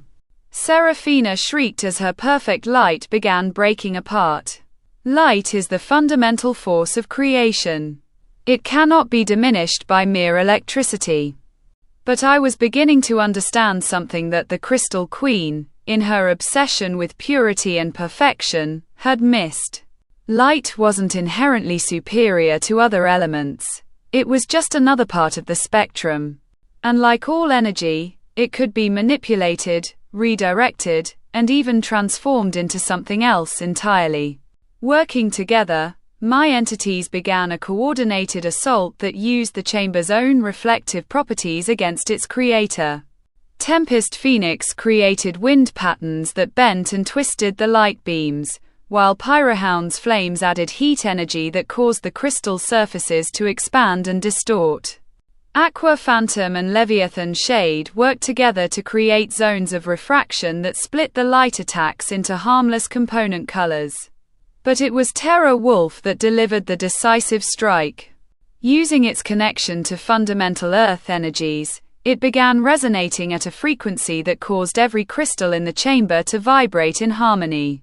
The sound was incredible, like the world's largest orchestra tuning up, and the effect was devastating. Every perfect crystal surface began developing stress fractures, and Seraphina's form started to destabilize as the geometric patterns that maintained her structure were disrupted. "Stop," she commanded, her voice no longer musical but harsh and desperate. "You're destroying centuries of work. These crystals hold the concentrated essence of 1,000 light entities. Then maybe you should have thought of that before trying to turn me into a statue," I replied, but I signaled Terra Wolf to reduce the resonance frequency. I wasn't trying to destroy her, I was trying to make her listen. As the chamber stabilized, Seraphina reformed into a more human-like appearance, though she was clearly struggling to maintain coherence. "What do you want from me?" "Information. The Old One said you hold the key to light's true potential. I need to understand how to counter the Shadow Emperor's abilities." For the first time since I had entered the chamber, Serafina looked genuinely surprised. "You've spoken with one of the ancient ones? They awakened? That changes everything." She sank back onto her throne, her radiant form flickering like a candle in the wind. "The Shadow Emperor isn't just using darkness entities. He's found a way to tap into the primordial void, the space between all things where light has never touched. His power isn't just dark, it's the absence of existence itself." She gestured, and the chamber's mirrors began showing images of Los Angeles under the Shadow Emperor's control. But what I saw wasn't just darkness, it was nothingness, regions where reality itself seemed to have been erased. To fight that level of negation, you need more than just light entities, Serafina continued. You need entities that represent the fundamental forces of creation itself. Light and darkness, matter and energy, order and chaos, all working in perfect balance. She stood and approached one of the crystalline humans in the alcoves. With a gesture, she began reversing the transformation process, slowly restoring the figure to flesh and blood. It was a woman, maybe 30 years old, who gasped and stumbled as sensation returned to her body. "This is Dr. Miranda Chen," Serafina said. She was a quantum physicist before the Veil explosion, and she's been researching the theoretical underpinnings of psychic abilities. She volunteered for crystallization to preserve her consciousness while she worked on the problem. Dr. Chen looked around in confusion before her eyes focused on me. "Are you the Guardian? The one who's been building alliances with entities instead of enslaving them?" "That's me. Can you help me understand what I'm facing?" She nodded eagerly. "The Shadow Emperor has found a way to weaponize quantum decoherence. He's not just creating darkness, he's making things cease to exist on a fundamental level. The only counter is quantum coherence amplified by psychic resonance between multiple elemental systems. In simpler terms, I needed entities that could work together so perfectly that they became more than the sum of their parts. And I needed enough elemental diversity to create stability across the entire spectrum of existence. I can give you one of my light entities," Serafina said, her tone now respectful rather than condescending. "But in exchange, I want a promise. When you face the Shadow Emperor, you'll remember that some of us chose to help rather than hinder." Looking at the woman she had just restored to humanity, I realized that even the most arrogant psychic warlords were capable of growth and change. "I'll remember." The entity she offered was unlike any I had seen before, a creature that appeared to be made of solid sunlight, constantly shifting between the form of a massive eagle and a humanoid figure with 6 wings. As I reached out to form the bond, knowledge flowed into my mind: Solar Seraph, capable of purification, healing, and creating zones of absolute light that can stabilize reality against void attacks. With 11 entities representing 7 elemental affinities, I felt more balanced than ever before. But I also understood that the real test was still ahead of me. The Shadow Emperor wasn't just another psychic warlord. He was something that threatened the fundamental structure of existence itself. Flying away from the Crystal Queen's domain with Dr. Chen riding behind me on Tempest Phoenix, I looked back at the impossible crystal spires and realized that the world was full of potential allies I had never expected to find. If I could convince other psychic leaders to work together instead of competing for dominance, we might actually have a chance against what was coming. But first, I needed to find the Storm Lord and learn to command the fury of the sky itself. Because if the Old One was right, the final battle was approaching faster than any of us were prepared for. Chapter 7. Riders on the Storm. The floating cities were a sight that defied every law of physics I thought I understood. Massive chunks of land, some the size of city blocks, others as large as entire districts, hung suspended in the air above what used to be the Great Plains. They moved in slow, stately patterns through the sky, connected by bridges of solidified cloud and powered by storm systems that never stopped raging. Dr. Chen, who had been riding with me for the past 2 days, pointed toward the largest floating landmass as we approached on Tempest Phoenix. "The storm patterns aren't natural," she observed, her scientific mind still working despite everything she had been through. "Someone is actively controlling wind currents on a massive scale to keep those things airborne." I could see what she meant. Lightning constantly flickered between the floating islands, but instead of being chaotic, the electrical discharges formed complex patterns that seemed almost like a language. And riding through those lightning patterns were creatures that took my breath away, entities made of living storm that danced through the air like dolphins through water.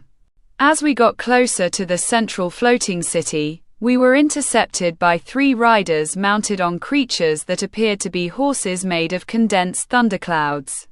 The riders themselves were human, but they had been changed by prolonged exposure to storm energy. Their hair moved constantly as if blown by invisible winds, and their eyes crackled with miniature lightning. "Identify yourselves," called the lead rider, his voice carrying clearly despite the howling winds around us. "This is the domain of Marcus Tempest, the Storm Lord. No unauthorized entities are permitted." "I'm Jonathan Francis, the Guardian of Haven," I called back. "I need to speak with your lord about the coming darkness." The riders exchanged glances, and I saw one of them touch a crystal embedded in his temple. After a moment, he nodded. "You're expected. Follow us to the central spire, but keep your entities in passive formation. The Storm Lord doesn't tolerate threats." We were escorted through a maze of floating platforms connected by bridges that seemed to be made of solidified wind. The engineering was incredible. Somehow, the Storm Lord had figured out how to make air itself load-bearing, creating a 3-dimensional city that could move through the sky at will. The central spire was a tower that appeared to be carved from a single massive crystal of compressed storm energy. Lightning constantly played across its surface, and at its peak was a platform where a figure stood waiting for us. Marcus Tempest was younger than I had expected, maybe in his early 30s, with long dark hair that writhed around his head like living snakes. His clothes seemed to be woven from cloud fabric, and when he moved, thunder rumbled in the distance. But what really caught my attention were his entities. He was surrounded by at least 20 storm creatures of various types. From tiny sprites made of ball lightning to massive dragons composed of hurricane winds. "So," he said as we landed on his platform, "you're the guardian everyone's talking about. The one who thinks entities and humans can be equals." "Among other things," I replied, keeping my tone neutral. Marcus had a reputation for being unpredictable, and I didn't want to set him off accidentally. He laughed, and the sound was accompanied by a brief shower of sparks. "I like that. Direct, no false modesty. I've been watching your progress, you know. Very impressive work at Haven Station and with the Crystal Queen. But I have to ask, what makes you think you can stand against the Shadow Emperor when he comes for you?" Before I could answer, the platform was suddenly surrounded by a massive storm system that hadn't been there moments before. Rain began falling upward, lightning struck in perfectly straight lines, and the wind started blowing in 4 different directions simultaneously. "Because," Marcus continued, raising his voice to be heard over the storm, "power isn't just about how many entities you can control. It's about how much force you can bring to bear when it really matters. And right now, you're standing in the middle of a Category 5 hurricane that I created in less than 30 seconds.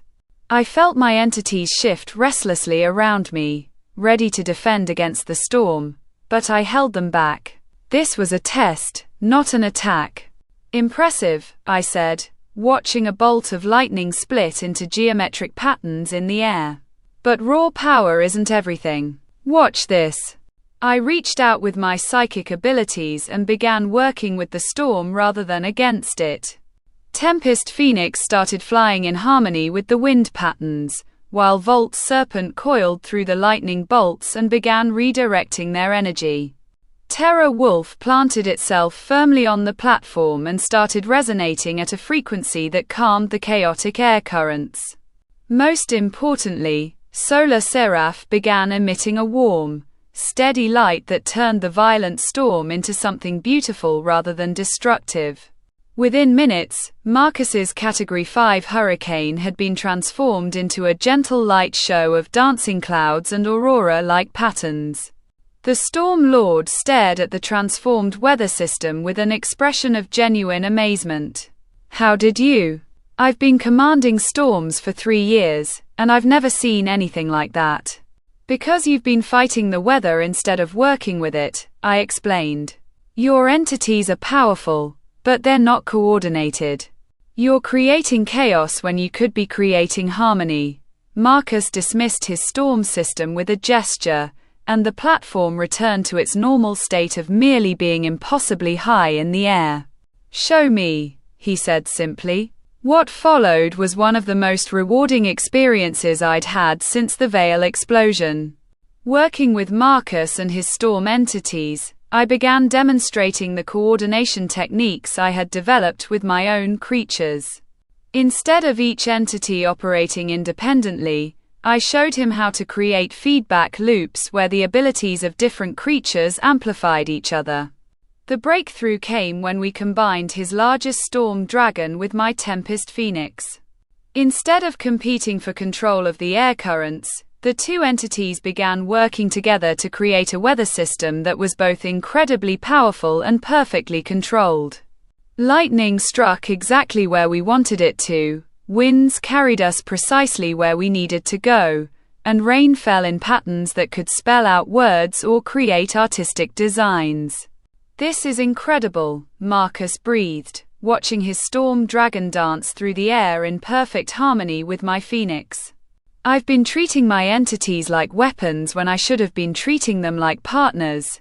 That's the secret," I said. "The strongest psychics aren't the ones who can force the most entities to obey them. They're the ones who can inspire entities to want to work with them." Dr. Chen, who had been quietly observing the entire demonstration, suddenly spoke up. "There's something else. I've been monitoring the psychic resonance patterns, and when your entities work together like this, they're creating quantum coherence fields. That's exactly what we need to counter the Shadow Emperor's void attacks." Marcus turned to her with interest. "Explain." "The Shadow Emperor uses quantum decoherence to make things stop existing," she said, pulling out a tablet covered with complex equations. "But if we can create stable coherence fields using coordinated psychic resonance, we can prevent the decoherence from taking hold. It's like, imagine darkness as a virus that corrupts reality. Coordinated entity partnerships create an immune system that can fight off the infection." Looking around at the floating cities, with their impossible architecture and storm-powered technology, I realized that Marcus had already created something that could serve as a fortress against void attacks. "How mobile are these cities?" "Completely mobile," Marcus replied with pride. "I can move the entire population anywhere within a 1,000-mile radius in less than a day." "Why?" "Because the Shadow Emperor is going to come for Haven Station soon, and when he does, I want to have backup." "A lot of backup," Marcus grinned, and lightning flickered across his teeth. "You want to create an alliance of psychic territories. Pool our resources and entities for a coordinated defense. More than that. I want to take the fight to him before he's ready for it. The Old One warned me that something is trying to break through from the deepest levels of the spiritual realm. If the Shadow Emperor is trying to help it escape, we need to stop him before he succeeds." What followed was 3 hours of intensive planning. Marcus provided detailed intelligence about the Shadow Emperor's operations, gathered through his network of storm riders who could scout enemy territory while moving too fast to be caught. Dr. Chen contributed her research into the quantum mechanics of psychic abilities, explaining how different combinations of entities could create reality-stabilizing effects. But the most important contribution came from an unexpected source. As we worked, one of Marcus's storm entities, a creature that appeared to be a living tornado with eyes, suddenly spoke directly into all our minds. The deep winds remember the time before time. The sleeper stirs in the foundations of existence. Soon the choice comes, preservation or annihilation. The storm children will follow the guardian WHO seeks balance. I looked at Marcus, whose expression had become deadly serious. How long have your entities been receiving visions from the spiritual realm? Since the Shadow Emperor started his expansion westward, he replied. They're all saying the same thing. Something big is coming, something that makes the current conflicts look like children's games. Dr. Chen looked up from her calculations. If the entities are receiving visions across multiple territories, that suggests a coordinated communication network. They're preparing for something we don't even understand yet. As if summoned by her words, the air around us suddenly filled with psychic presence. Not hostile, but vast and ancient. The same feeling I had experienced when the Old One emerged from the earth. But this wasn't coming from below. It was coming from above, from the spaces between the floating cities where the storm clouds were thickest. A voice spoke from the storm itself, echoing across all the floating platforms simultaneously. Children of the New World. The final convergence approaches. Gather your strength, unite your purposes, or face extinction when the void breaks free. The Guardian must choose. Become the anchor that holds reality together, or watch all things fade into nothingness. The presence faded as quickly as it had come, leaving us standing in normal weather under an ordinary sky. But the message was clear. We were running out of time. How many entities do you command? I asked Marcus. 47 at last count, all storm element. You? 11, representing 7 different elements. I made a quick decision. I want to propose an exchange. You give me one of your most powerful storm entities, and I'll leave one of my creatures here to help coordinate our alliance. When the time comes for the final battle, we'll need every advantage we can get. Marcus considered this for a moment, then nodded. Deal. But I want to give you something special. He whistled, and from the storm clouds above descended a creature that took my breath away. It appeared to be a massive bird, but instead of feathers, it was covered in scales that looked like crystallized lightning. Its eyes were swirling vortexes of wind and electricity, and when it moved, reality seemed to bend around it. Storm Phoenix, Marcus said with obvious pride. It's not just a wind entity. It's a creature that exists partially outside normal space-time. It can move through dimensions, create temporal distortions, and most importantly, it can carry passengers through time itself. As I reached out to form the bond with Storm Phoenix, I felt my understanding of psychic abilities expand yet again. This wasn't just about collecting powerful entities. It was about building a network of partnerships that could transcend the normal limits of physics. With 12 entities representing 7 elements, including the reality-warping Storm Phoenix, I was as ready as I could be for whatever was coming. But flying away from the floating cities with Dr. Chen and a new sense of purpose, I couldn't shake the feeling that even all this power might not be enough. The Shadow Emperor had been building his strength for months while I was just beginning to understand the true scope of the threat. And somewhere in the deepest parts of existence, something that could unmake reality itself was trying to break free. The final battle was coming, and everything depended on whether I could unite enough psychic territories to stand against the darkness. Because if we failed, it wouldn't just mean the end of humanity, it would mean the end of everything. Chapter 8. The darkness spreads. The first sign that the Shadow Emperor was making his move came through our network of storm riders. Dr. Chen and I had been back at Haven Station for only 2 days when Marcus's voice crackled through the communication crystals, his usual confidence replaced by urgent fear. "Jonathan, you need to see this. The entire eastern seaboard has gone dark. Not just night. Complete absence. Our scouts can't even get close enough to gather intelligence. It's like reality just stops at the edge of the shadow zone." I looked at the tactical map we had spread across the command center table. Red markers indicated known Shadow Emperor territories, blue showed friendly or neutral regions, and yellow marked areas where the situation was unclear. But now, a massive black swath covered everything from Boston to Atlanta, representing thousands of square miles where no human contact had been possible for the past 72 hours. "How fast is it spreading?" I asked. "About 50 miles per day, and the rate is accelerating. At this speed, it'll reach the Mississippi River within 2 weeks. Jonathan, if this continues, the entire continent will be consumed within a month." Dr. Chen looked up from her quantum field calculations, her face pale. "It's worse than that. If the Shadow Emperor has found a way to create stable void zones on this scale, the effect could cascade across dimensional boundaries. We're not just talking about the loss of North America, we could be looking at the complete unraveling of local space-time." Before I could respond, the Tide Mother's voice echoed through the psychic link, "Guardian. The deep waters taste of ending.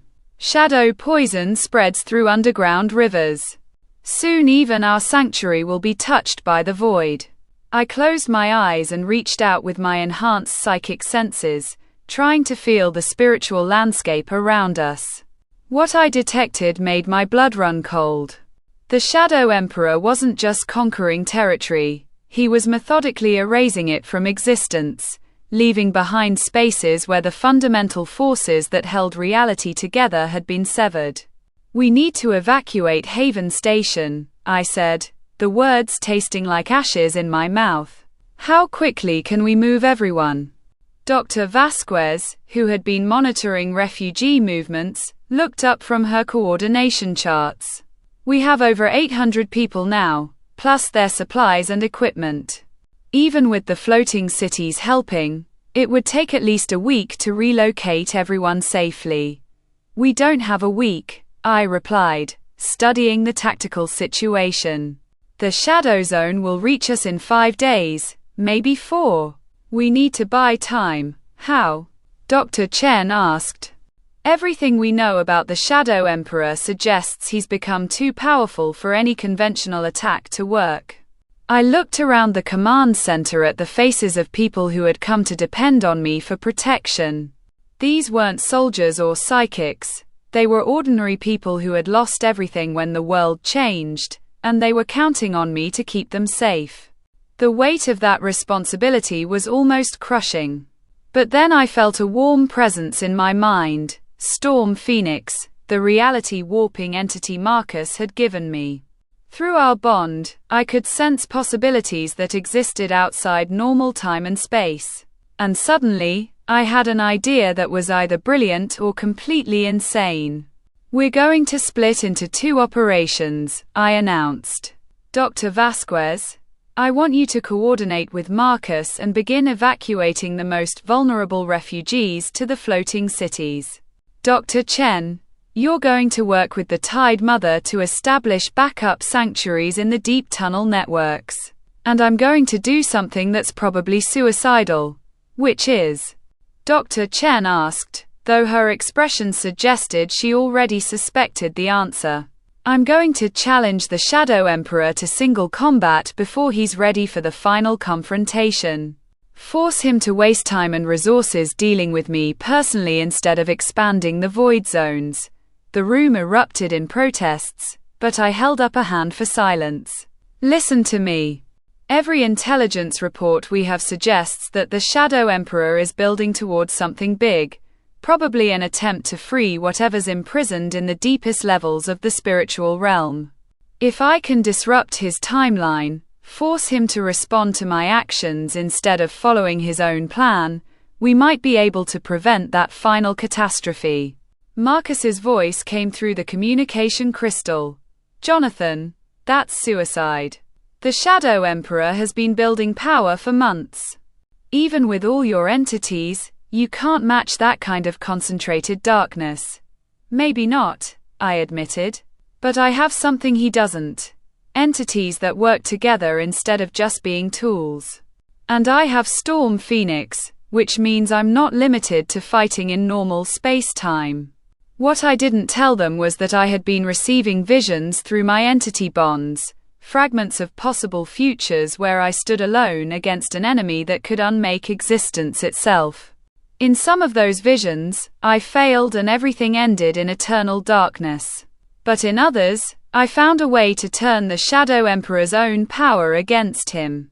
It took 6 hours to finalize the evacuation plans and prepare for what might be my final mission. Dr. Vasquez coordinated with Marcus to begin moving the most vulnerable refugees to the floating cities, while Dr. Chen worked with the Tide Mother to identify deep underground locations that could serve as backup sanctuaries. Meanwhile, I spent time with each of my 12 entities, strengthening our bonds and preparing for the kind of battle that would test every partnership I had built. Pyrohound had achieved another transcendence, becoming Inferno Sovereign, a creature of living flame that could exist in multiple dimensions simultaneously. Shadow Guardian and Umbral Reaper had merged temporarily into a single entity called Void Walker, capable of moving through the spaces between realities.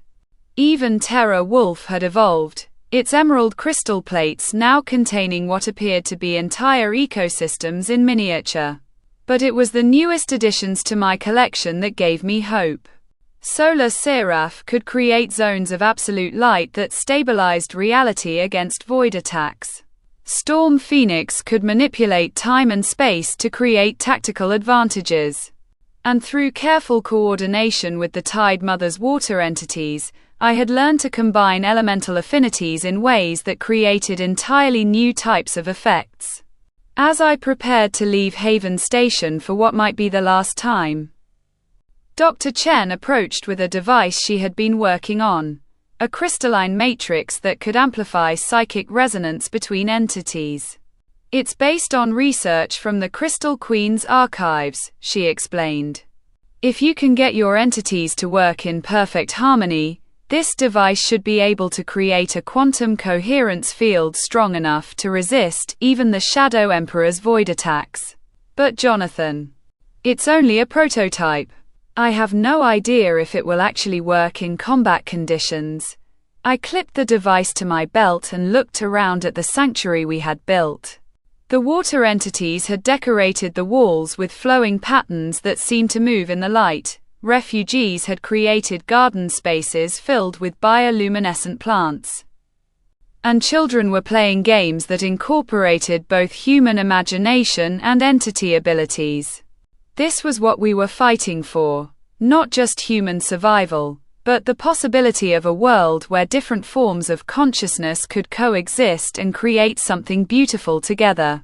Keep everyone safe, I told Dr. Vasquez as I mounted Storm Phoenix for the journey to the Shadow Zone. No matter what happens to me, this place represents hope. Don't let that hope die.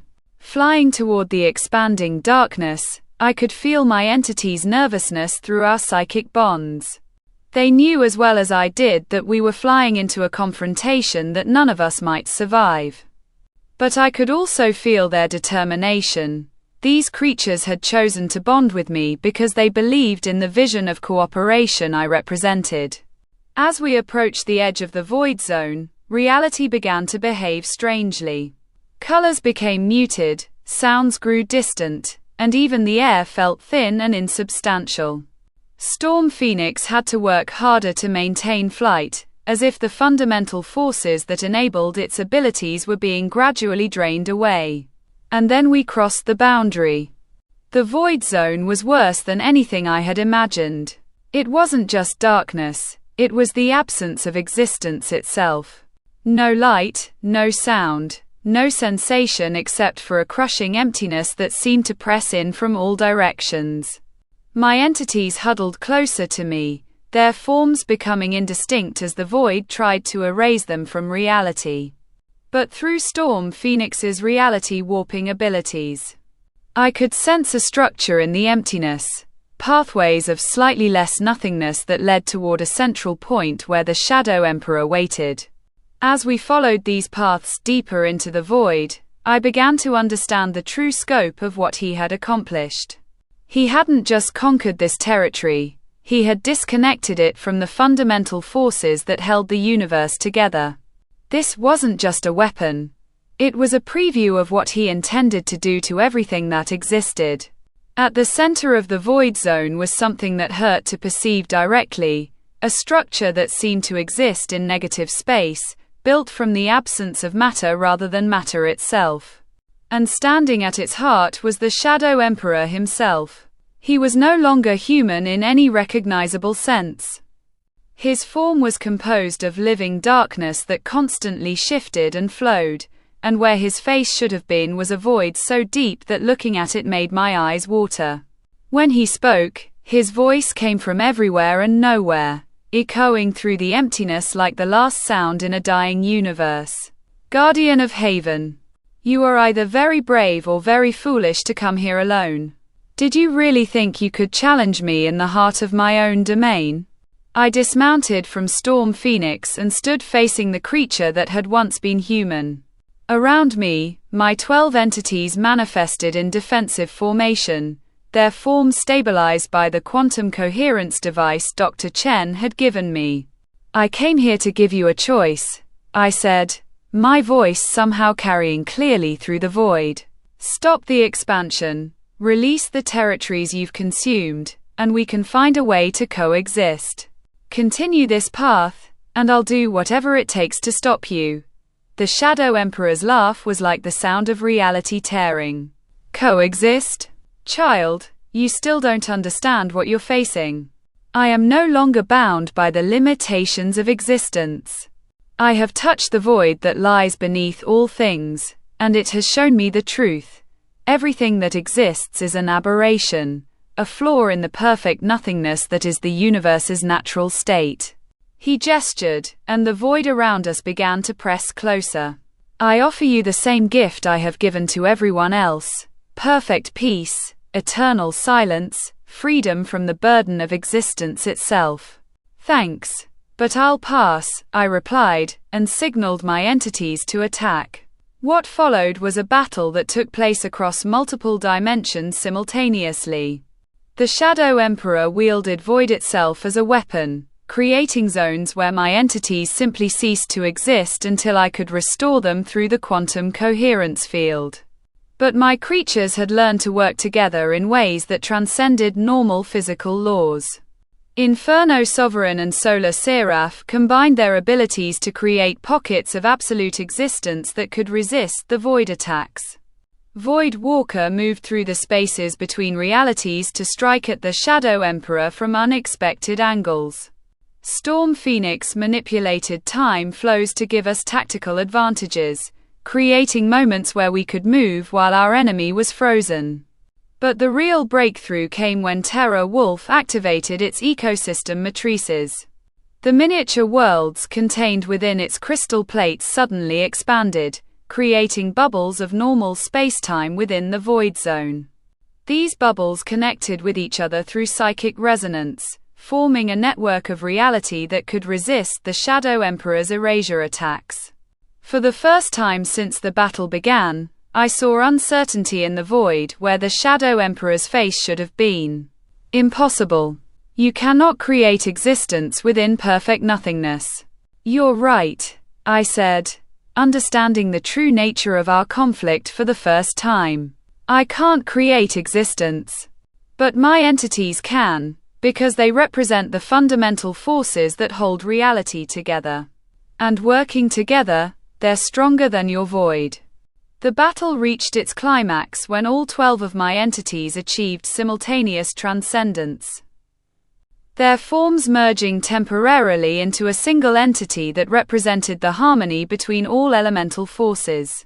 For a brief moment, I wasn't just bonded with individual creatures, I was connected to the fundamental structure of existence itself. The Shadow Emperor attacked with everything he had, pouring void energy that could have erased entire star systems. But the transcended entity I was bonded with didn't just resist the attack, it transformed it, converting the destructive void energy into creative force that began restoring the territories the Shadow Emperor had consumed. The feedback from the failed attack staggered the Shadow Emperor, and for the first time, his form became solid and vulnerable. That was when I struck, not with destructive force but with the most powerful weapon I had, the offer of partnership. "You don't have to be alone," I said, extending my hand toward the creature that had once been human. "You've seen the void, but I've seen the harmony that's possible when different forces work together. Let me show you what existence can be when it's not about domination or erasure." For a moment, I thought I had reached him.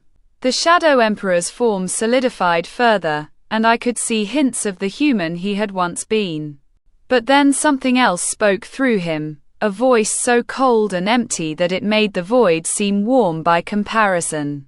"The Guardian offers false hope. There is only the void. Only the return to perfect nothingness. The sleeper wakes. The final convergence begins." The Shadow Emperor's form exploded outward, becoming a wave of destructive nothingness that consumed everything in its path. I barely had time to wrap myself and my entities in Storm Phoenix's reality-warping abilities before we were swept away by forces that could have unmade entire galaxies. When the chaos cleared, I found myself floating in normal space above what had once been the Void Zone. The Shadow Emperor was gone, but so was most of the eastern seaboard. Millions of people had been erased from existence, and I could feel the fundamental structure of reality weakening from the damage. But worse than the destruction was what I had learned in those final moments. The Shadow Emperor hadn't been the real threat, he had been a puppet, controlled by something that existed in the deepest levels of the spiritual realm. Something that was using the chaos and destruction to weaken the barriers between dimensions. Flying back toward Haven Station on Storm Phoenix, with my exhausted entities barely maintaining coherence around me, I realized that everything we had faced so far had been just the beginning. The real enemy was still out there, and it was preparing for a final assault that would make the Shadow Emperor's void zones look like gentle spring rain. The sleeper was waking up, and when it fully emerged, every living thing in existence would face a choice between eternal servitude and complete annihilation. But I had learned something important in my battle with the Shadow Emperor. The forces of creation were stronger than the forces of destruction, if they could work together. And I had 12 entities who trusted me enough to merge their very existence with mine when the stakes were high enough. The final battle was coming, but for the first time since this all began, I thought we might actually have a chance to win. Chapter 9. The Abyss opens. The Shadow Emperor's destruction had left more than just a void in reality. It had torn open something that should have remained sealed forever. As I flew back toward Haven Station on Storm Phoenix, reality itself began to convulse around us. The sky fractured like broken glass, revealing glimpses of an endless abyss that seemed to swallow light itself. Through my bond with Terra Wolf, I felt tremors that weren't coming from the earth, they were coming from the foundations of existence itself. Something vast and ancient was stirring in the deepest layers of the spiritual realm, something that made the Shadow Emperor look like a minor irritation. When I landed at Haven Station, chaos greeted me. Dr. Chen was frantically monitoring readings that defied every law of physics she knew. "Jonathan, the dimensional barriers are collapsing. Whatever the Shadow Emperor was trying to free, it's breaking through." Through the flooded tunnels, The Tide Mother's voice carried urgent warning, guardian child, the deep waters boil with ancient hunger. The devourer stirs in the foundation darkness. It comes to unmake all things that dare to exist. I gathered my 12 entities around me, feeling their power resonating through our bonds. Each one had grown exponentially stronger through our battles, achieving multiple transcendences that had pushed them beyond their original limitations. Pyrohound had become Inferno Sovereign, a creature of living star fire that could burn through dimensions. Umbral Reaper could slip between the cracks in reality itself. Storm Phoenix could fold space and time around us like origami. But even with all this power, I could sense that what was coming would dwarf anything we had faced before. The first sign of the true threat came when reality simply stopped existing in a perfect sphere about 50 miles to the east. Not darkness, not destruction, complete absence. Where a mountain range had been, there was now a perfectly smooth void that hurt to look at directly. It's not destroying things, Dr. Chen realized, her voice tight with terror. It's eating reality itself, consuming the very concept of existence. Through our Alliance communication network, reports began flooding in from our allies. Constantine's voice carried grim certainty. The devourer has awakened. The old ones spoke of it in their deepest memories, the original hunger that existed before creation, before the spiritual realm, before anything dared to be something instead of nothing. Seraphina's message crackled with crystalline fear. My light entities are fleeing to other dimensions. They say the devourer consumes not just matter and energy, but the possibility of existence itself. Marcus's report was the most disturbing. It's not just one entity. My storm riders are detecting hundreds of massive signatures emerging from the abyss. The devourer has servants, void spawn that exist to prepare reality for consumption. I made a quick decision. All allied forces converge on Haven Station. We make our stand here where our defenses are strongest, and prepare for the fight of our lives. What arrived over the next 6 hours was the largest gathering of psychic power in human history. Constantine emerged from stone portals with 50 earth entities, creatures of living mountain and crystal that could reshape terrain with a thought. Seraphina descended from the sky with 30 light entities that blazed like captured stars. Marcus flew in on hurricane winds, accompanied by storm creatures that crackled with barely contained lightning. But impressive as our allies were, I could feel the weight of command settling on my shoulders. My 12 entities were the strongest individual forces in our alliance, and my ability to coordinate their transcended forms made me the natural leader of our desperate defense. The void spawn arrived at sunset, pouring out of tears in reality like a plague of living nightmares. They weren't like any spiritual entities we had encountered before. These were creatures of pure negation, existing only to prepare the way for their master's feeding. Some looked like twisted inversions of familiar shapes, horses made of consuming darkness, birds whose wings erased the sky they flew through, serpents that left trails of nothingness behind them. The largest void spawn was a titan of absence that stood 300 feet tall, its form constantly shifting between different configurations of not being. Where it stepped, reality simply ceased, leaving behind perfect spheres of void that expanded slowly outward. Spread out, I commanded through our communication network. Don't let them concentrate their erasure effects. Hit and run tactics only. The battle was unlike anything I had ever experienced. This wasn't about overpowering an enemy. It was about staying ahead of forces that could remove you from existence entirely. My entities and I became a fast-moving strike force, using Storm Phoenix's space-folding abilities to attack from impossible angles. Inferno Sovereign discovered that Starfire could actually slow the void expansion, buying us precious seconds to evacuate areas before they were consumed. Solar Seraph's light created temporary barriers that the smaller void spawn couldn't immediately penetrate.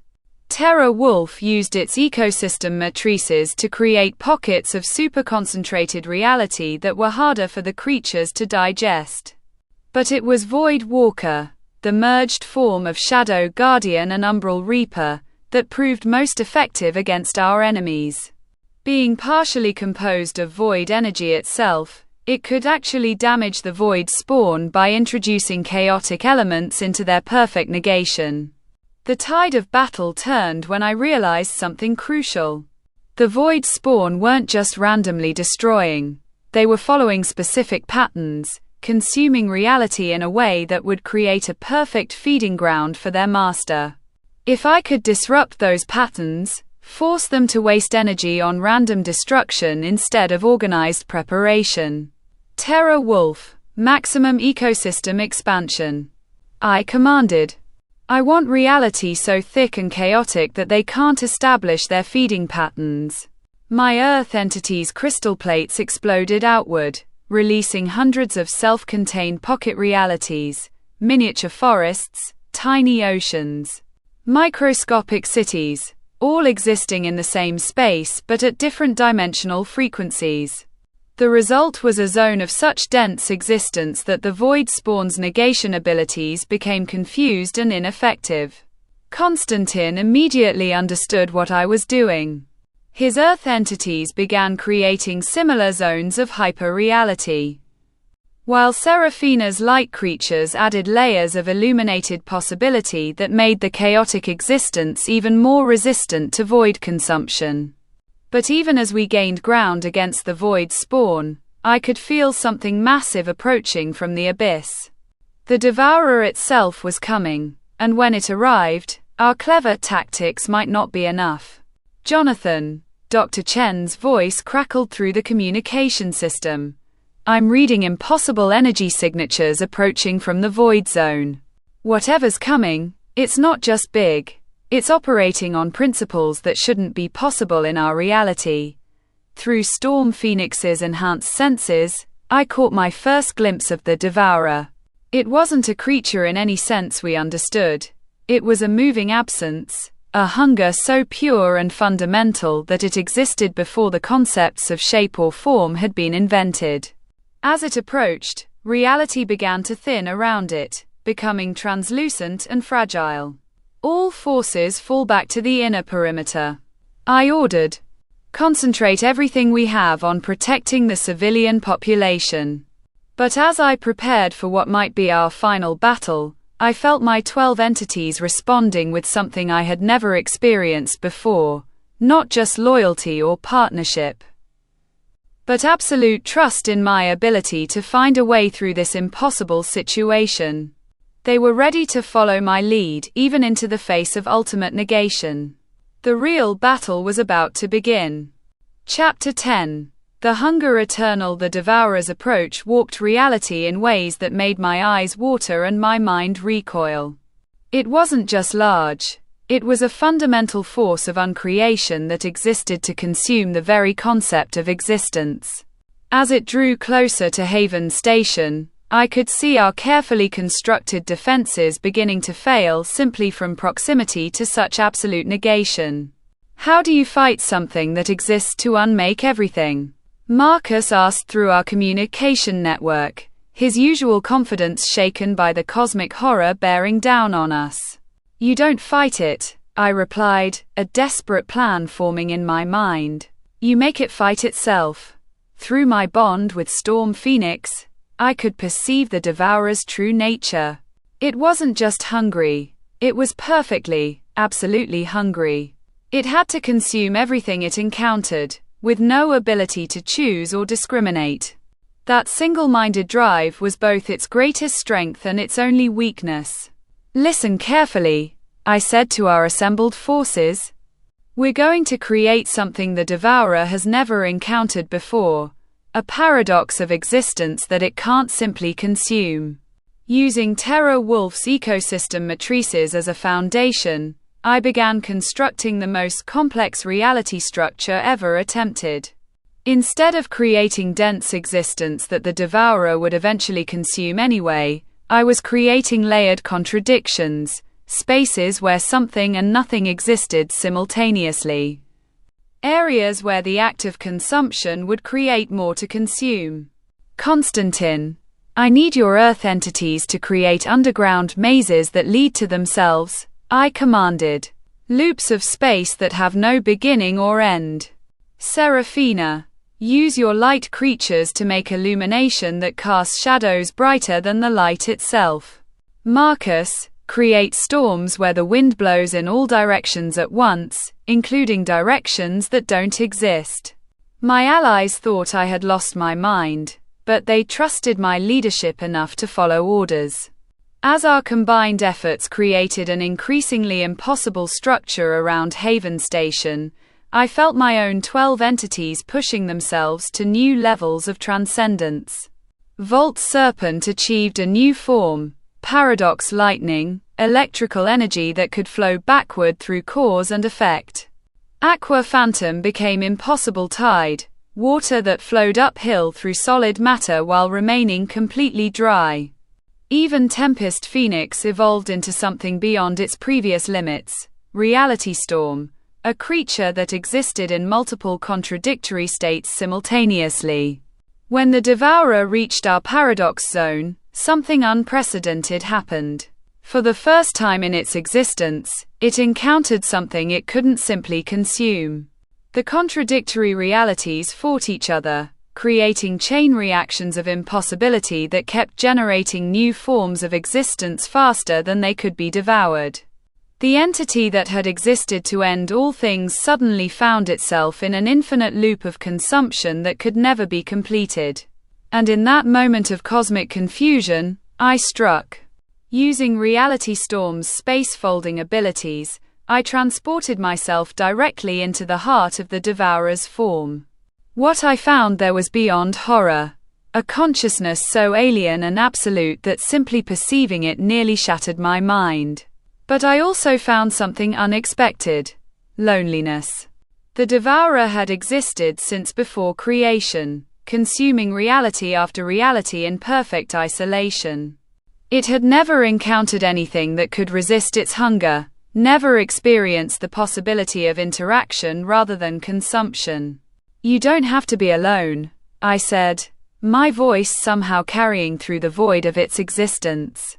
But instead of offering unity or partnership, I offered something else entirely, competition. I challenge you, I declared, my 12 entities manifesting around me in their most transcended forms. Not to destroy each other, but to see who can create the most impossible existence. If you win, you can consume everything. If I win, you learn to create instead of just destroying. The Devourer's response was immediate and devastating. It began pouring creative energy, the opposite of its natural consumption, into reality around us. The result was chaos beyond description. Forests of crystallized time, oceans of liquid mathematics, mountains that existed only on Tuesdays. But chaos was something I had learned to work with. My entities and I began surfing the waves of impossible creation, using each new contradiction as a foundation for even more elaborate impossibilities. Inferno Sovereign created fire that burned cold and froze things into flames. Solar Seraph generated darkness so bright it illuminated shadows. Terra Wolf grew ecosystems where the predators were smaller than their prey, but still managed to hunt them successfully. The competition became a collaboration without either of us realizing it. The Devourer would create something impossible, and I would add to it, making it even more contradictory. I would generate a paradox, and the Devourer would enhance it beyond all logic. As we worked together, I felt the ancient entity's consciousness changing. For the first time in its existence, it was creating instead of destroying, and the experience was transforming it on a fundamental level. This is pleasant, the Devourer said, its voice like the sound of reality sighing in relief. I had forgotten that existence could be enjoyable. But our moment of cosmic cooperation was interrupted by something neither of us had expected. From the deepest layers of the spiritual realm came other voices, entities even older than the devourer, things that had existed in the void before hunger itself was born. Devourer, they spoke with voices like the absence of sound. You have betrayed your purpose. You exist to consume, not to create. For this transgression, you must be replaced. What emerged from the abyss made the devourer look like a gentle breeze. The nullifiers were entities of pure unbeing, creatures that didn't just consume reality. They removed the possibility that reality had ever existed in the first place. Where the devourer left emptiness, the nullifiers left nothing at all, not even the memory of nothing. Now we have a real problem, I muttered, as the devourer and I found ourselves facing enemies that made our previous conflict seem like a friendly disagreement. The battle that followed was fought across multiple layers of existence simultaneously. The nullifiers attacked not just our physical forms but our concepts, our memories, our very right to have existed in the first place. I felt chunks of my past being erased, moments of my life simply ceasing to have happened. But the devourer had learned something from our competition. Instead of trying to consume the nullifiers directly, it began creating such dense, contradictory existence around them that they couldn't establish the perfect nothingness needed for their erasure abilities. Your move, Guardian, the devourer said, and I realized we had become partners in the true sense. Two entities working together to protect the right of existence to exist. My 12 entities and I dove into the most intense battle of our lives. Reality storm folded space so that the nullifier's attacks hit each other instead of us. Paradox lightning created electrical feedback loops that turned their erasure energy back on itself. Impossible tide flowed through non-existent spaces to attack from angles that weren't there. But it was Terra Wolf's ultimate transcendence that turned the tide. My Earth entity achieved something unprecedented. It became living reality itself, a creature that existed so perfectly that it could regenerate existence faster than the nullifiers could erase it. The battle raged for what felt like hours but was probably microseconds, fought at speeds that transcended time itself. But gradually, our combined efforts began to push the nullifiers back. The devourer's creative chaos provided cover while my entities struck at their vulnerabilities, and living reality constantly restored anything that got erased. When the last nullifier retreated into the deepest void, I found myself standing in a reality that was fundamentally changed. The devourer had become something new. Not a force of consumption but a guardian of impossible existence, protecting the right of paradox and contradiction to thrive. What happens now? I asked, looking around at the transformed landscape where our battle had taken place. Now, the entity that had been the devourer said, we protect this reality and all the others. There are more nullifiers in the deep void, and they will try again. But they will not find us unprepared. I looked at my 12 entities, each one changed by the cosmic battle, each one stronger and more transcended than before. We had faced the ultimate threat to existence and not just survived. We had turned our greatest enemy into our greatest ally. But I knew this was just the beginning. The spiritual realm contained threats and wonders beyond imagination, and it would be our job to guard against the former while nurturing the latter. The war for reality was far from over. But for the first time since this all began, I felt like we might actually be winning. Chapter 11. The deepest reaches. 3 months after the battle with the nullifiers, Haven Station had evolved into something beyond a mere sanctuary.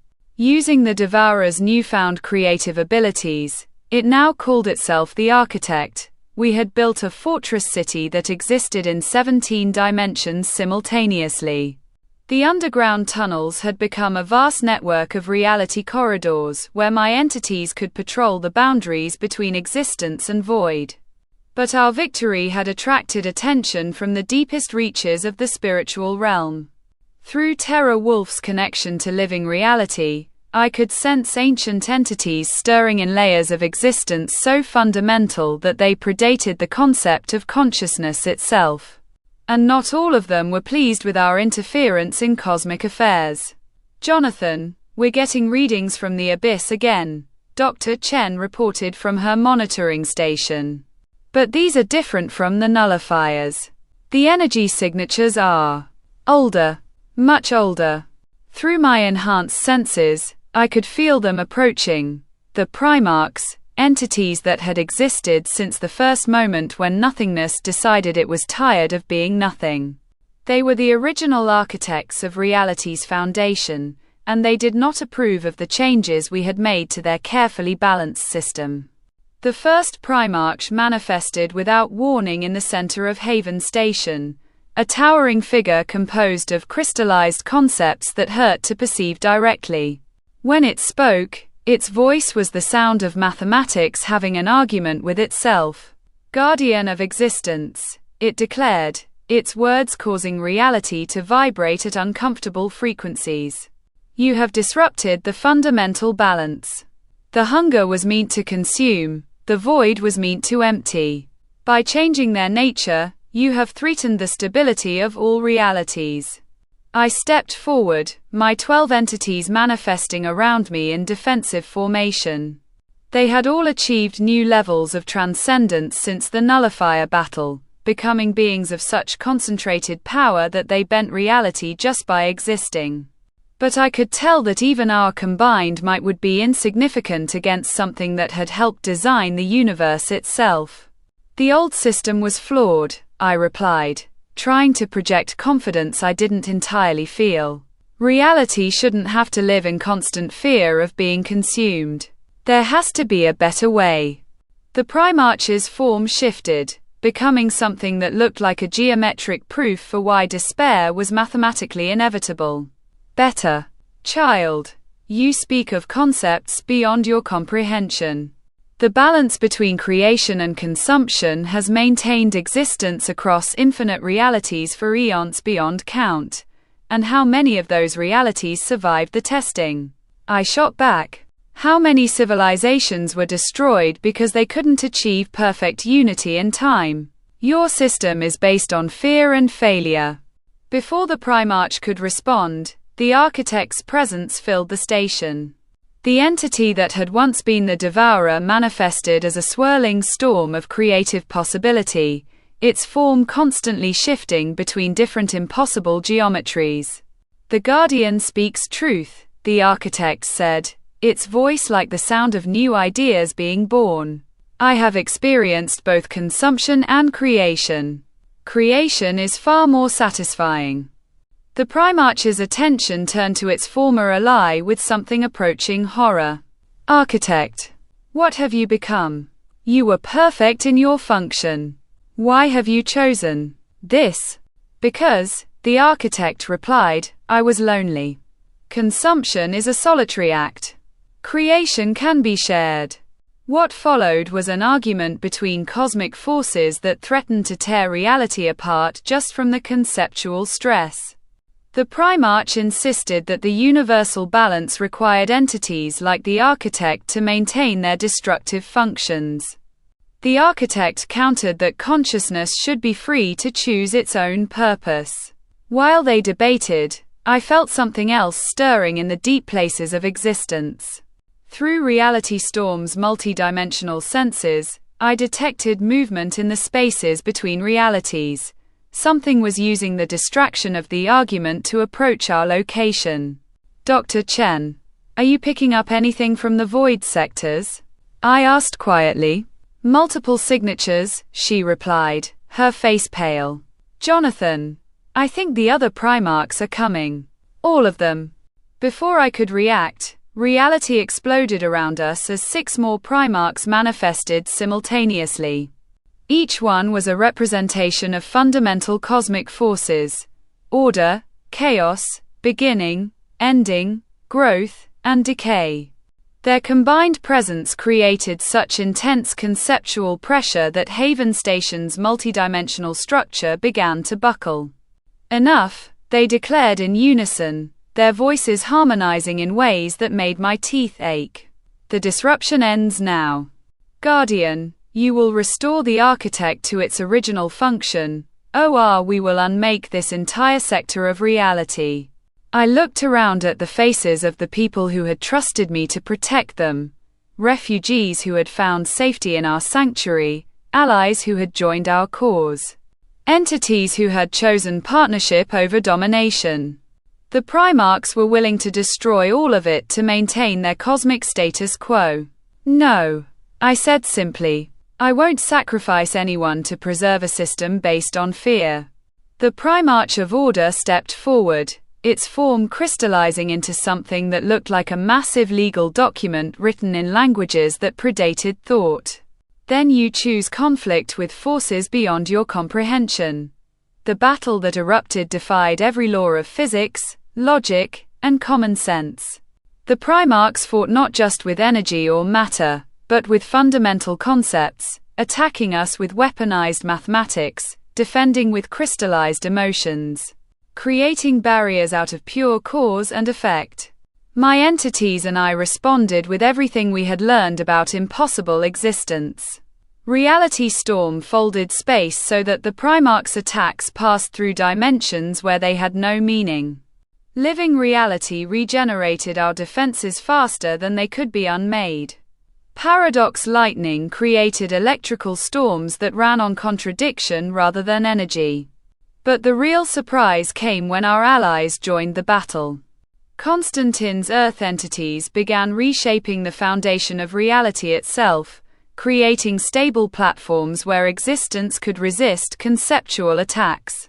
Seraphina's light creatures generated illumination so pure that it revealed the Primarch's own contradictions and flaws.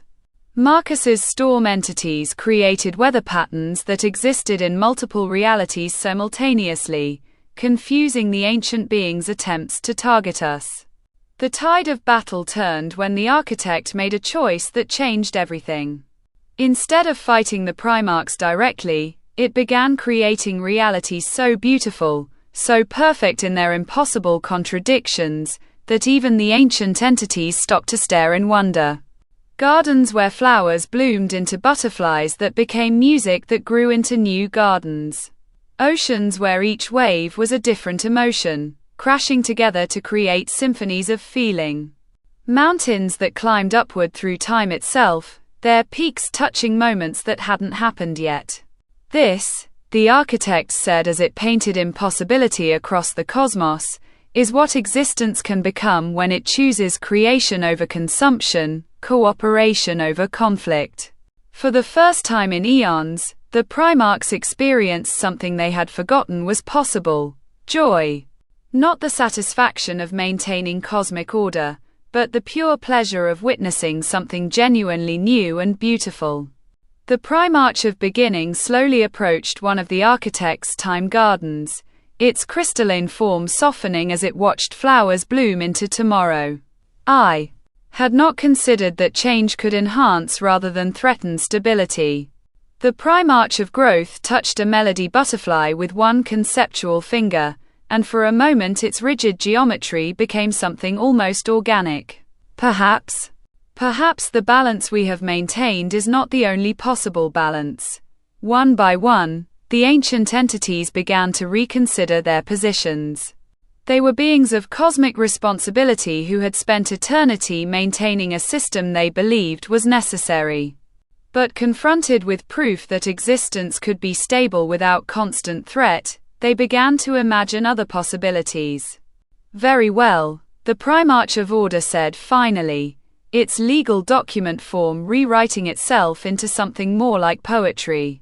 We will permit this experiment. But the responsibility for its consequences falls upon you, Guardian. As the Primarchs withdrew to consider this new paradigm, I felt the weight of cosmic responsibility settling on my shoulders. We had won this battle not through superior force but by offering a better vision of what existence could be. But that meant we were now responsible for proving that vision could work. What have we gotten ourselves into? Marcus asked, looking around at the transformed reality surrounding Haven Station. The hardest job in the universe, I replied. Making sure existence is worth existing. But as I looked at my 12 entities, each one a testament to the power of partnership over domination, and at the architect, who had chosen creation over consumption, I felt ready for the challenge. The deepest reaches of the spiritual realm held more wonders and terrors than we could imagine.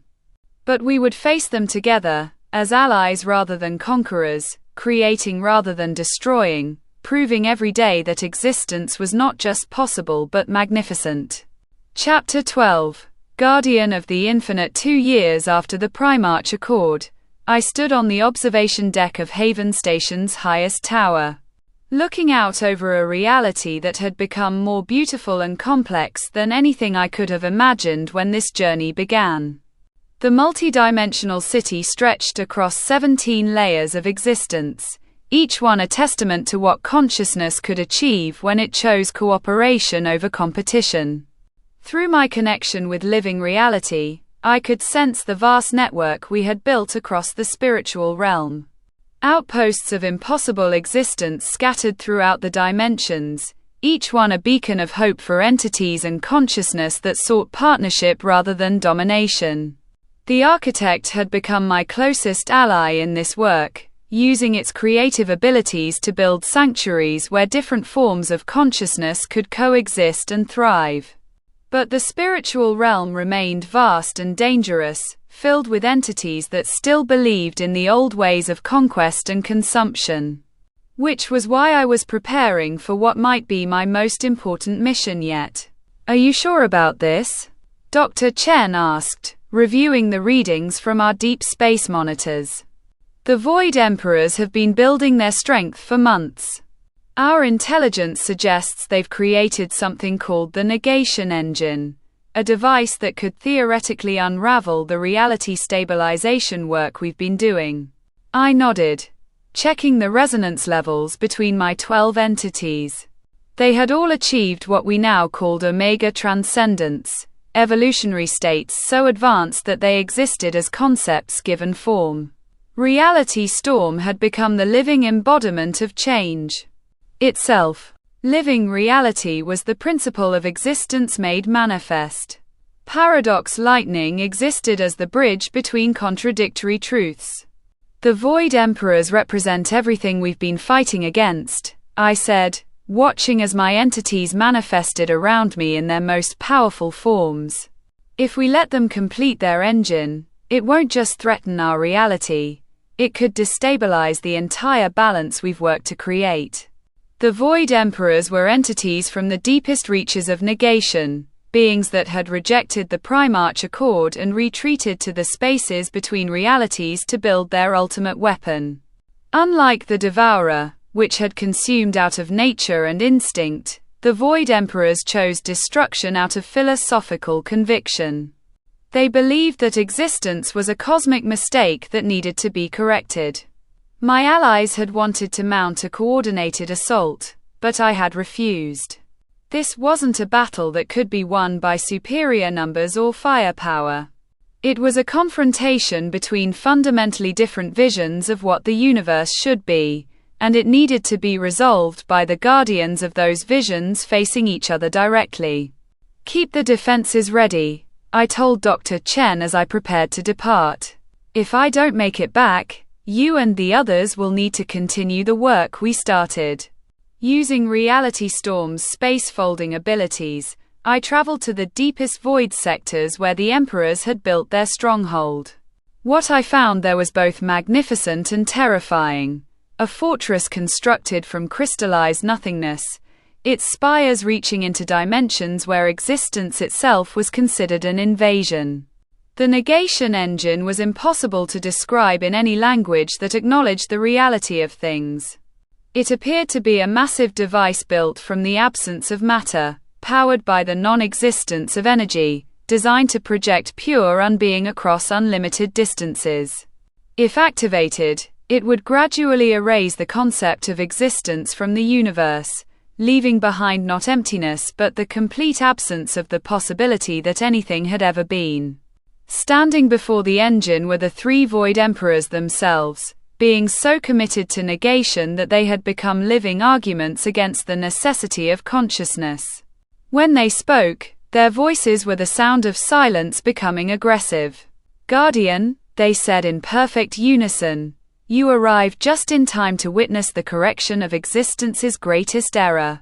Soon, the universe will return to its proper state of non-being, and consciousness will cease to trouble the perfect peace of absolute nothing. And you think that's an improvement?" I asked, my entities spreading out around me in battle formation.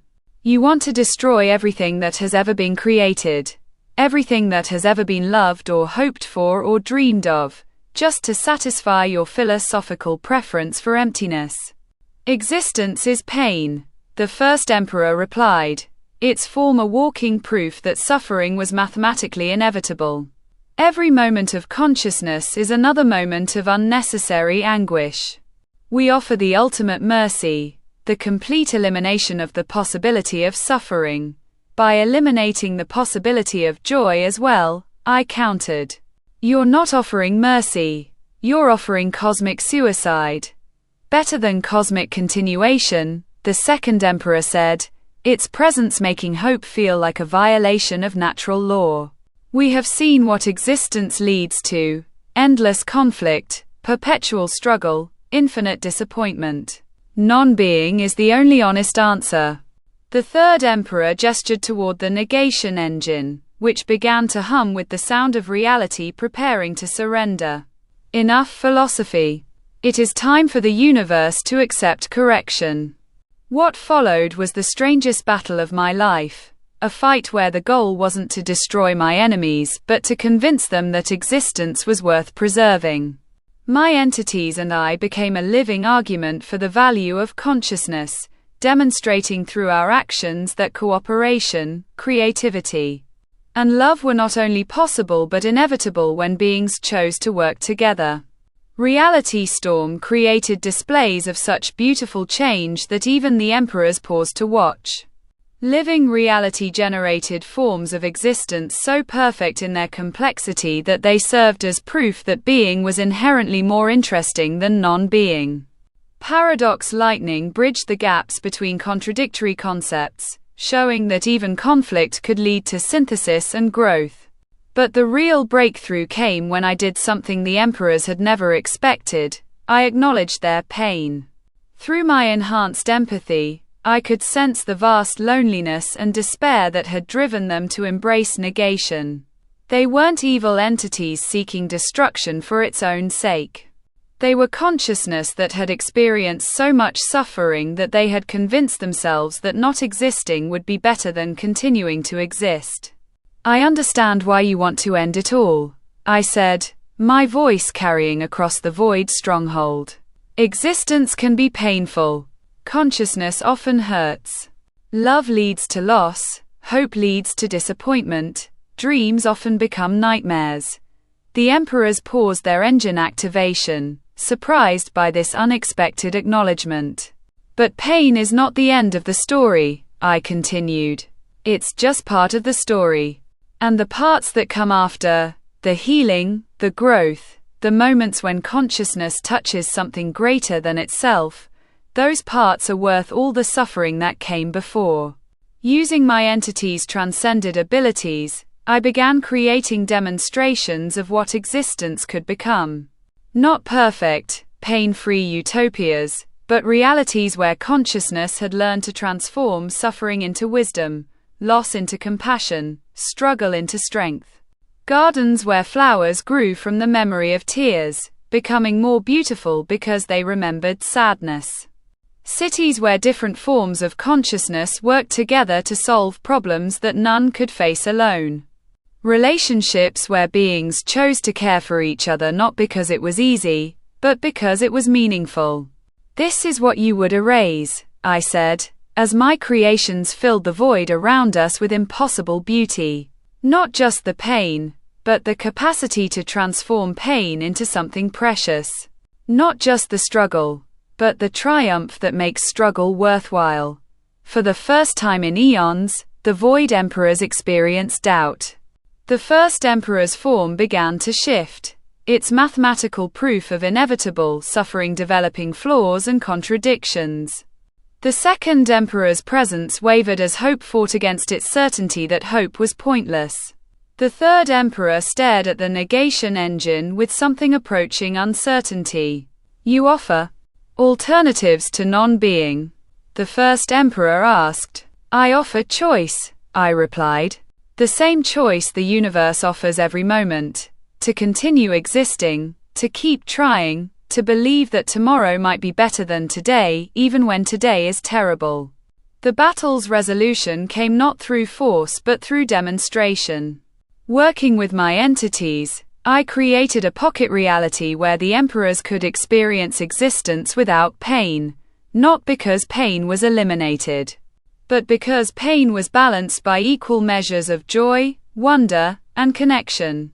One by one, they chose to try existing rather than insisting on non-being. Not because I convinced them that existence was perfect, but because I showed them that existence was improvable.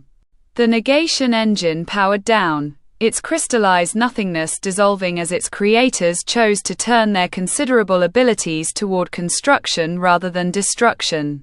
The Void Emperors became the Transformation Emperors, using their deep understanding of negation to help other entities overcome their own despair and choose existence.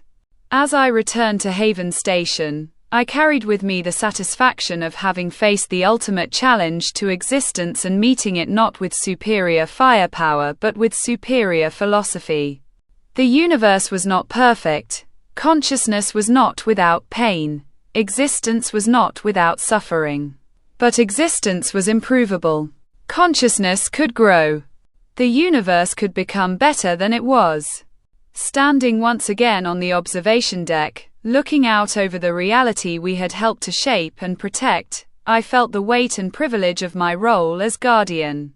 Not ruler, not conqueror, but protector of the right of consciousness to exist, to choose, to grow, and to create.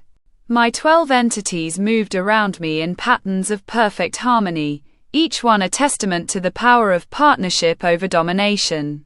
The architect worked tirelessly to create new wonders for beings to discover and enjoy. Our allies continued to build networks of cooperation across the spiritual realm. And in the deepest reaches of existence, former enemies had become partners in the greatest project of all, proving every day that being was better than not being. That existence was worth the struggle it required, that consciousness was the universe's greatest achievement and most precious gift. The spiritual realm remained vast and full of wonders and terrors beyond imagination. But whatever emerged from those depths, we would face it as we had learned to face everything, together, with hope, committed to the principle that existence was not just possible but magnificent. I was Jonathan Francis, once an ordinary guy trying to survive in an extraordinary world.